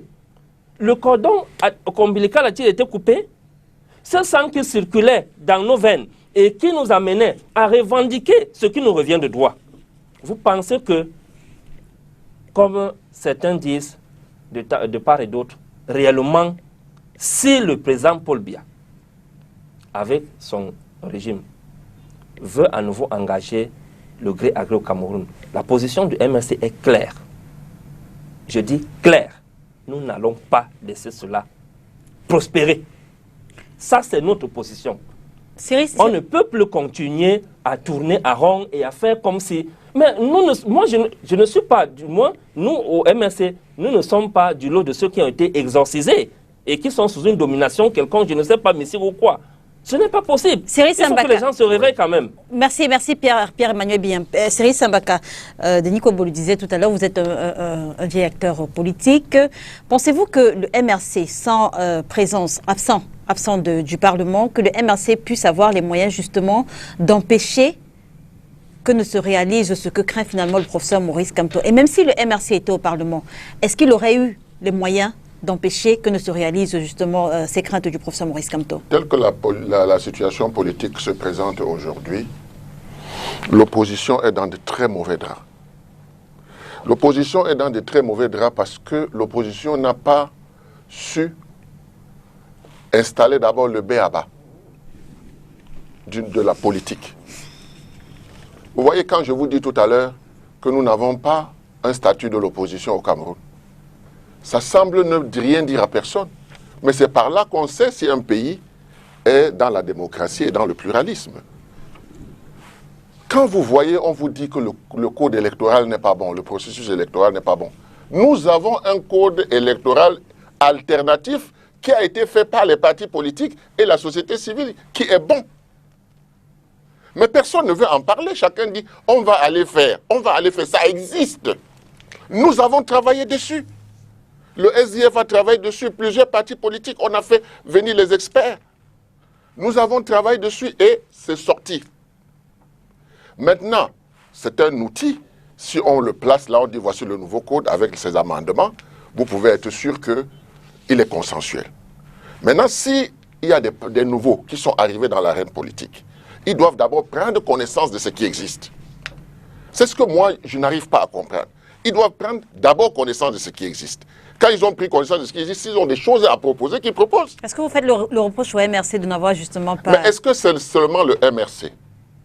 Je dis que tous ceux qui sont venus après, que ce code consensuel ait été fait par l'opposition et la société civile, doivent d'abord prendre connaissance de ce code électoral avant de parler d'un autre code électoral. Vous comprenez? Parce que nous avons travaillé là-dessus pendant 1 an. Une petite parenthèse. Pierre-Emmanuel Biyam, est-ce qu'au MRC, on a pris connaissance de ce code consensuel? Même dans le SDF et dans d'autres partis politiques qui ont pris part à cela, il y a des militants qui ne le savent pas. Parce qu'on n'a pas communiqué. Il y a des commissions qui se sont mises en place. On a travaillé. Le code est là. Le code alternatif existe. Donc, moi, je pense que la lutte de l'opposition devrait être dans une lutte qui peut nous faire avancer. Nous avons capitalisé, focalisé toute la lutte sur la présidence de la République. C'est-à-dire ce qui n'est même pas touchable en l'état actuel des choses. Parce que vous pouvez même gagner les élections, on vous dit que vous n'avez pas gagné. Vous allez faire quoi? Vous pouvez gagner les élections, vous allez même à Etoudi. Vous vous asseyez là-bas, on vous dit restez là 2 jours, vous sortez en courant. Pourquoi? Mais parce que vous n'avez pas mis les tentacules. L'opposition camerounaise, 30 ans, si on avait travaillé sur le b.a.-ba, c'est-à-dire prendre toutes les communes, nous n'en serions pas là. Et vous avez bien vu que Amadou Ahidjo, quand il avait envie de changer, il allait au référendum. Paul Biya est arrivé, même pas un seul référendum.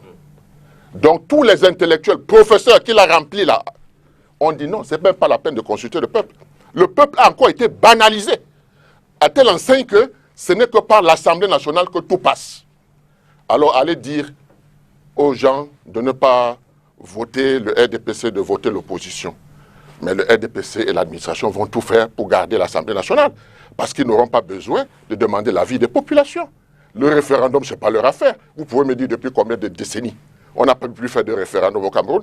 Ils avaient la décence d'en faire. Surtout quand ça constituait la Constitution, quand il fallait toucher à la Constitution.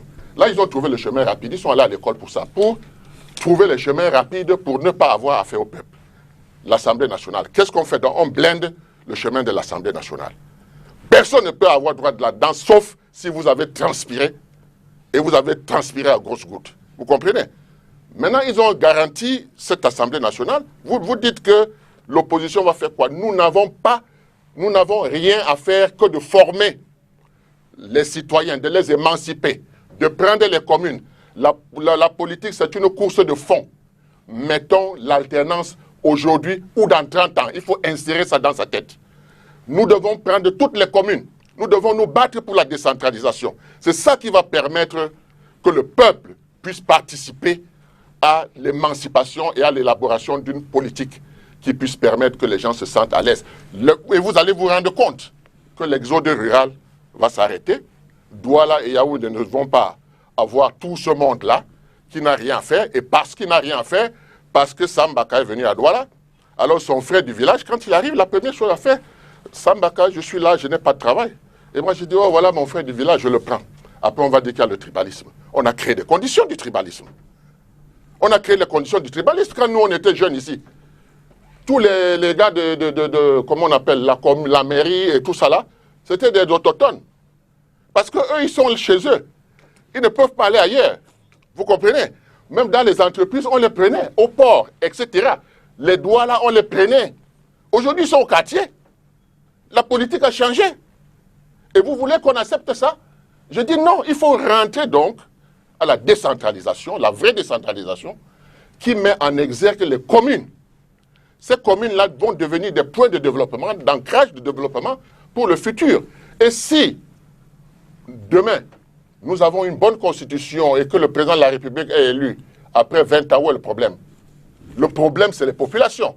Si nous pouvons déjà travailler au niveau local avec les populations, nous allons monter progressivement. Et qui nous dit que les régions dont on parle ne sont pas encore en place, mais le Sénat est déjà en place. Vous voulez donc que ce Sénat fasse quoi quand il n'y a pas les régions?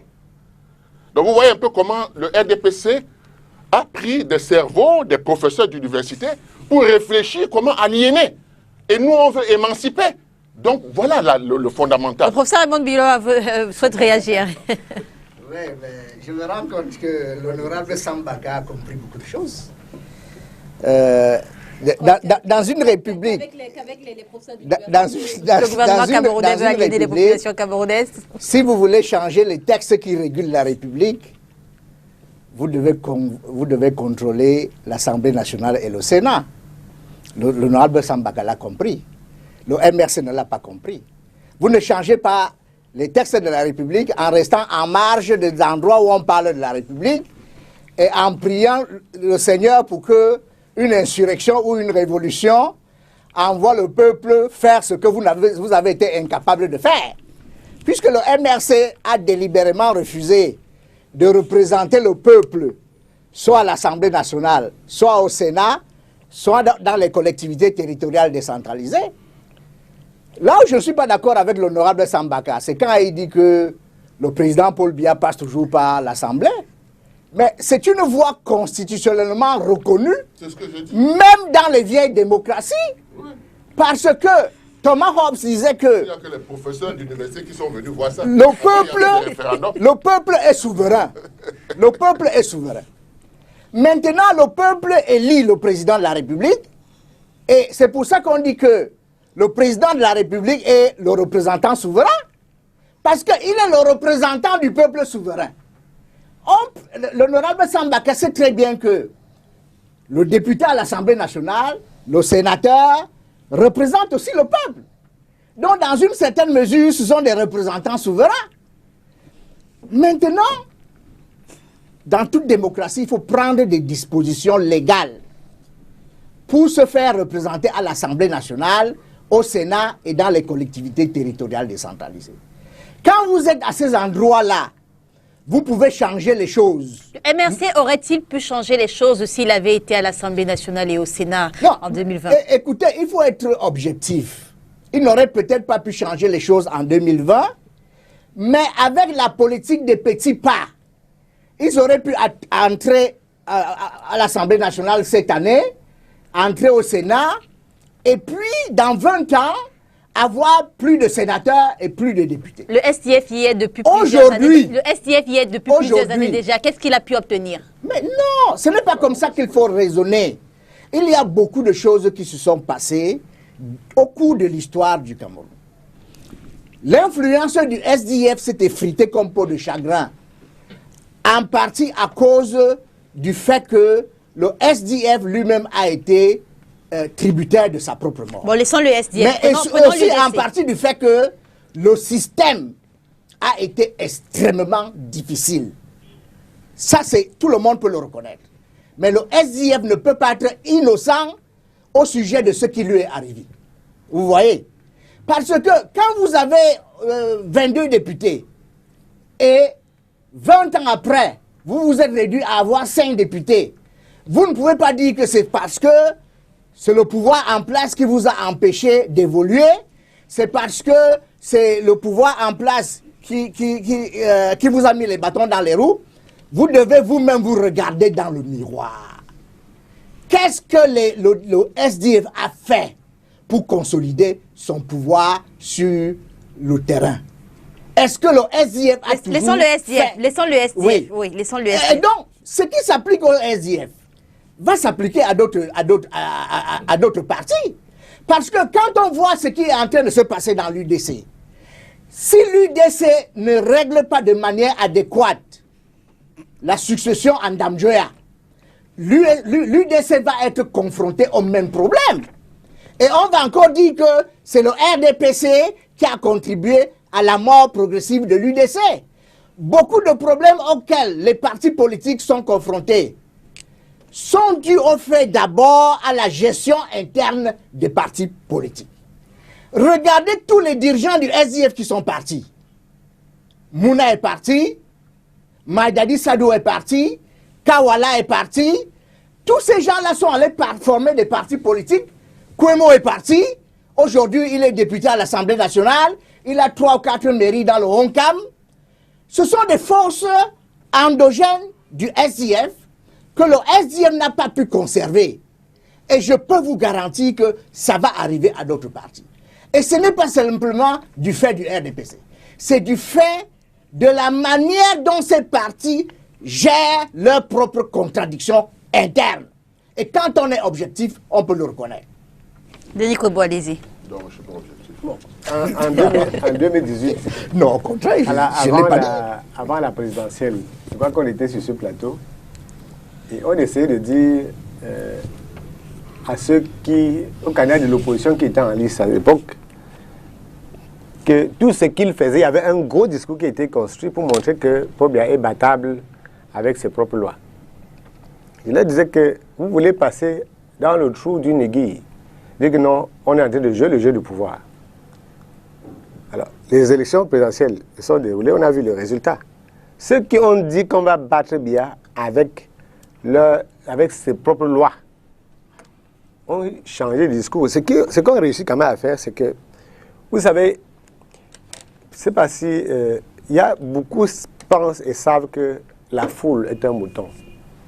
La foule est un mouton. Après ça, même le peuple, ce qu'on appelle le peuple, entre guillemets, là, en réalité, sur le plan politiquement cynique, c'est un mouton. On veut le conduire là où on veut. C'est pour ça qu'on est capable de vous dire qu'avec les mauvaises lois, nous, on va gagner. Lorsqu'on ne gagne pas, on vous dit autre chose.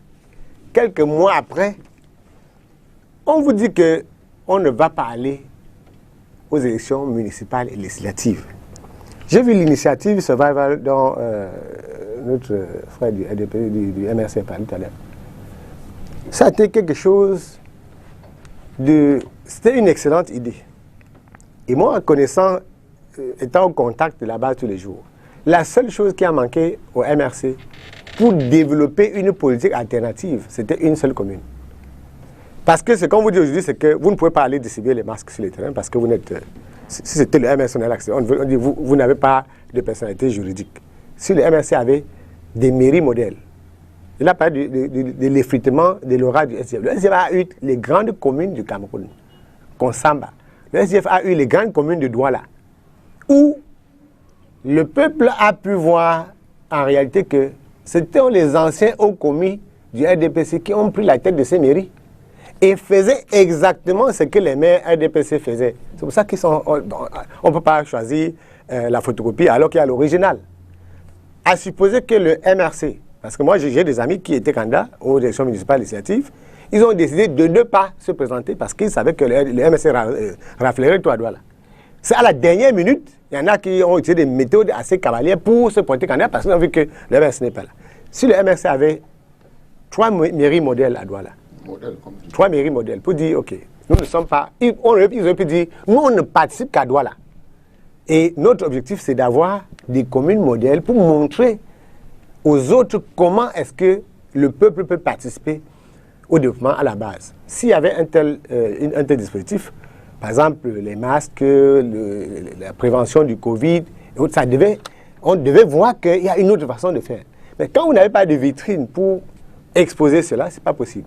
On a des pays où, moi j'ai mon camarade Malema qui est député sud-africain.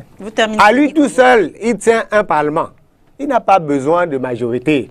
Quand Malema prend la parole à l'Assemblée, tout le monde se tait. Ces vidéos sont distribuées à travers le monde, à travers l'Afrique. Les Noirs aux États-Unis regardent les vidéos de Malema devant le Parlement sud-africain. Ça, quand je parle de la transformation de la société, il faut donc que les citoyens fassent la différence entre Cyril Sambaka qui voudrait être président et Cyril Sambaka qui voudrait que ce pays-ci soit géré autrement. Si Cyril Sambaka veut être président, il n'a qu'à choisir ses amis, ses partisans qui vont s'aligner.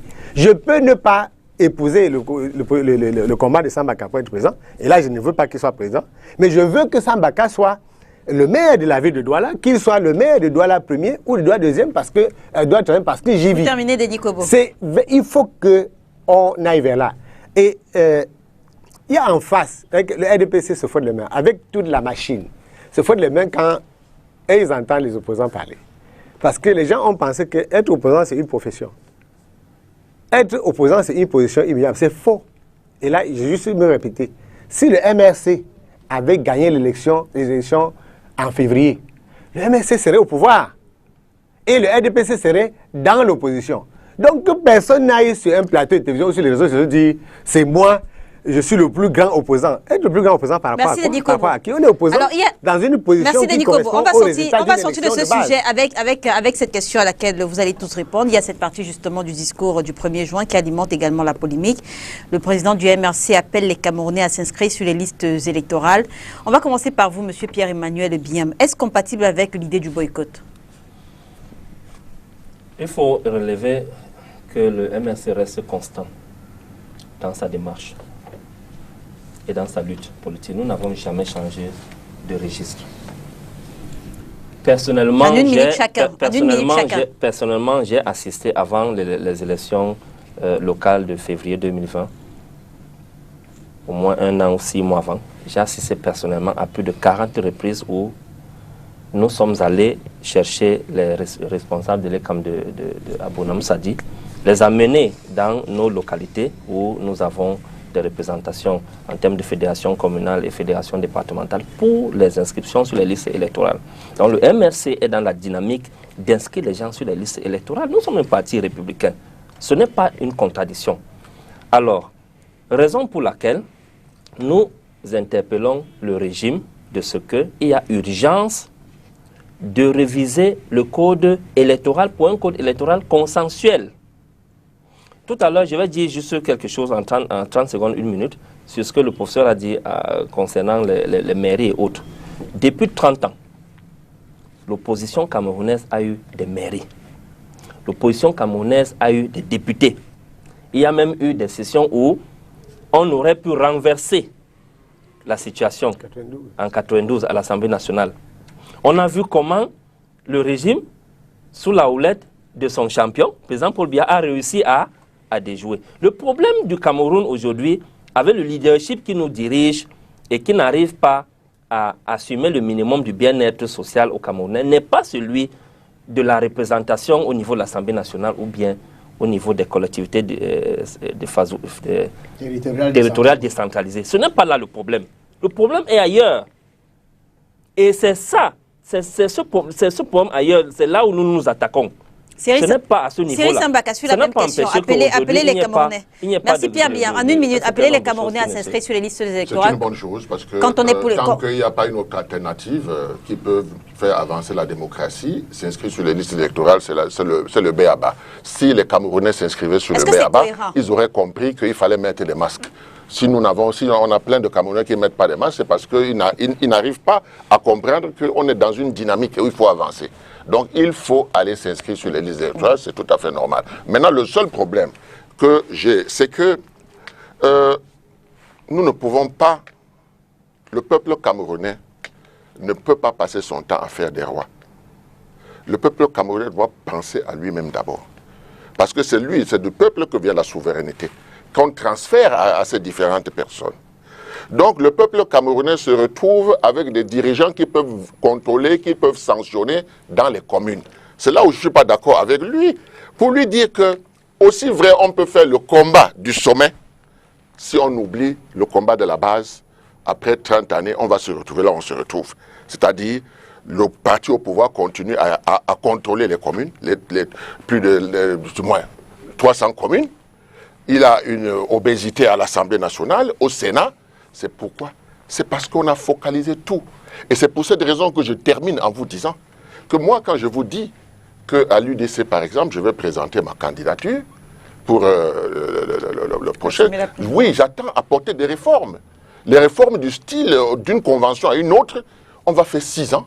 Et pendant les 6 ans, il y aura 3 présidents. C'est-à-dire que chaque président aura 2 ans.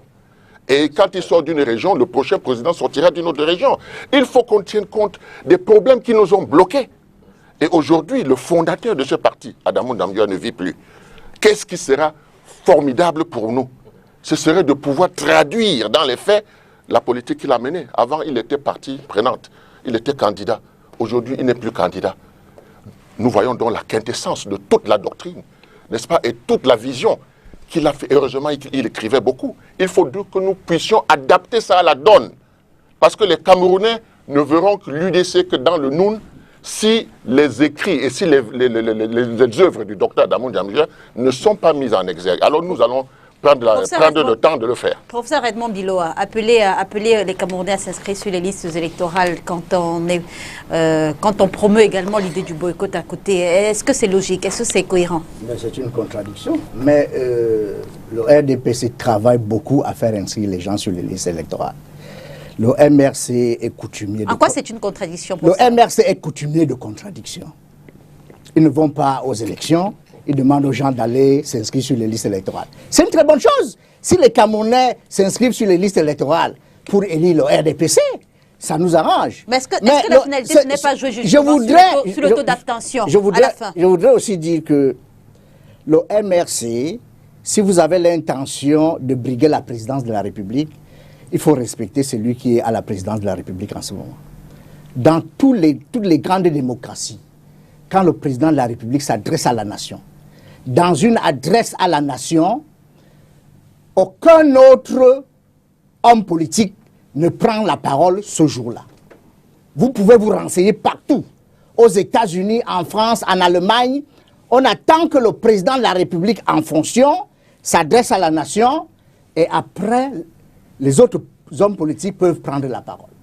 C'est extrêmement inélégant de délivrer un discours le jour où le président de la République en fonction a pris la parole pour s'adresser au peuple camerounais. Le reproche, vous le faites au MRC ou à... Je le fais au MRC, et à d'autres partis, et à d'autres hommes politiques qui aspirent à devenir président de la République.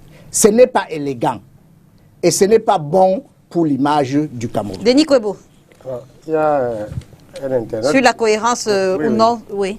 Un internaute me fait dire que Abdoulaye Wade, en 1974, avait commencé par 2 communes de brousse pour montrer de quoi il était capable. C'était ça pour corroborer avec ce que j'étais en train de dire tout à l'heure. Nous sommes d'accord là-dessus. Cohérence ou non? Bon, on sort rapidement vous savez du que, sujet. Vous savez que c'est un risque de se prononcer. Aujourd'hui, c'est très risqué de se prononcer sur ce que fait le RDPC ou ce que fait le MRC. Parce que dès que vous avez dit ça. Vous n'avez pas peur des attaques. Allez-y. Non, il n'y a pas peur des attaques. L'idée. Le président Maurice Kamto appelle les Camerounais à s'inscrire sur les listes électorales. Dans le même temps, le président Maurice Kamto a lancé l'idée. Le leader du MRC se comporte comme un boxeur à la veille d'un match de boxe. Vous savez quels sont les discours qui précèdent les matchs de boxe. Chacun est sûr de pouvoir liquider l'autre en quelques secondes, comme Oga et son principal et son prochain challenger. C'est qu'il est sûr de gagner. Même si en politique, on parle du rapport de force. On ne parle pas des assurances qu'on aurait reçues, même dans un rêve, de gagner. La prochaine élection populaire au Cameroun, si tout se passe bien, c'est en 2025. Si tout se passe bien, 2025 ou 2020 combien? 2025. 2025. Pour la présidentielle. Oui. Et les législatives et municipales, je dis les hommes populaires. Donc c'est les 3 élections, législatives, municipales et présidentielles, c'est au moins dans 5 ans. Donc, il n'y a aucun élément stratégique à dire à quelqu'un d'aller s'inscrire. D'abord, la loi a prévu que chaque citoyen s'inscrive. Et moi, j'ai toujours estimé que... MRC ne veut pas jouer finalement sur le taux d'abstention, un peu comme... Il n'y a pas un dispositif au Cameroun qui récompense celui qui a provoqué l'abstention. La preuve, c'est qu'il y a eu beaucoup d'abstention en février. Et la conséquence, c'est que le RDPC a tout... Mais est-ce que ça ne décrédibilise pas finalement une élection, le fort taux d'abstention? Non, c'est quand un dirigeant politique se retrouve dans un cul-de-sac, c'est lui qui a des problèmes, ce n'est pas... Nous ne sommes pas à l'église pour dire que le RDPC va marcher avec la honte. On dit, bon, ok, vous avez été élu seulement par 2000 personnes, il n'y a pas de honte à ça. Ils portent l'écharpe tricolore, ils reçoivent des dotations de véhicules, et tout ce que la bataille aujourd'hui, c'est entre les partisans de Cabral Libye, RDPC et les partisans du MRC qui... Donc, depuis qu'on voit que les petits Cabral qui n'avaient même pas de quoi manger ont eu un poste de député ou un poste de maire, ils peuvent au moins parler au nom du peuple camerounais. Ça les oppose à leurs amis, à leurs anciens amis de l'opposition. C'est tout le point. Et ça, quand on fait la politique de l'opinion, on n'est pas en train de faire la politique. La politique, ce n'est pas l'opinion. Quand vous êtes en train d'haranguer les foules, la foule, son opinion ne compte pas lorsqu'on va... Quand vous vous retrouvez à la porte de l'Assemblée, la foule ne peut pas venir vous dire entrez là-bas dedans. La foule ne peut pas vous amener à étudier. Dès que vous allez vous pointer là-bas, vous allez voir les gardes présidentiels avec des armes sophistiquées, vous retournez. Sambaka dit que vous pouvez même entrer au palais. On vous met sur le seuil de Bia. Au bout de 4 heures, enfin, venez vous arrêter là-bas. Donc la politique, c'est autre chose que... Merci. On sort de cette émission en parlant de la rentrée du 1er juin. On va commencer par vous, Pierre-Emmanuel Biam, en 1 minute chacun également. Première semaine de classe, quel est le retour que vous avez pu avoir du terrain? Bon, selon les informations que j'ai reçues sur une radio de la place, qui nous ont été parvenues par un président du syndicat des enseignants, oui. Il y a un certain nombre de choses qui ont été qu'on peut observer. Première chose, c'est que certains établissements, d'après ces informations, certains établissements respectent le dispositif du genre 24 élèves par classe, d'autres pas, parce qu'ils n'ont pas, le syndicat a précisé qu'ils n'ont pas parcouru les 10 régions de Cameroun, ils ont couvert 7 régions, certains respectent les 24. Ils ont indiqué que les enseignants, par exemple, respectaient scrupuleusement le port de masque et la distanciation. Ils ont relayé les informations selon lesquelles, à l'entrée des établissements scolaires, il y avait le gel hydroalcoolique pour désinfecter les enfants, les mains, et puis les prises de température. Mais ils ont également relayé les informations selon lesquelles les enfants, une bonne partie d'enfants, qu'on appellerait les enfants qui sont un peu rebelles, ne respectaient pas le port de masque. Les plus petits, parce que dans les classes de terminale, les enfants, ils sont en terminale aujourd'hui, arrivent à l'âge de 15-16 ans.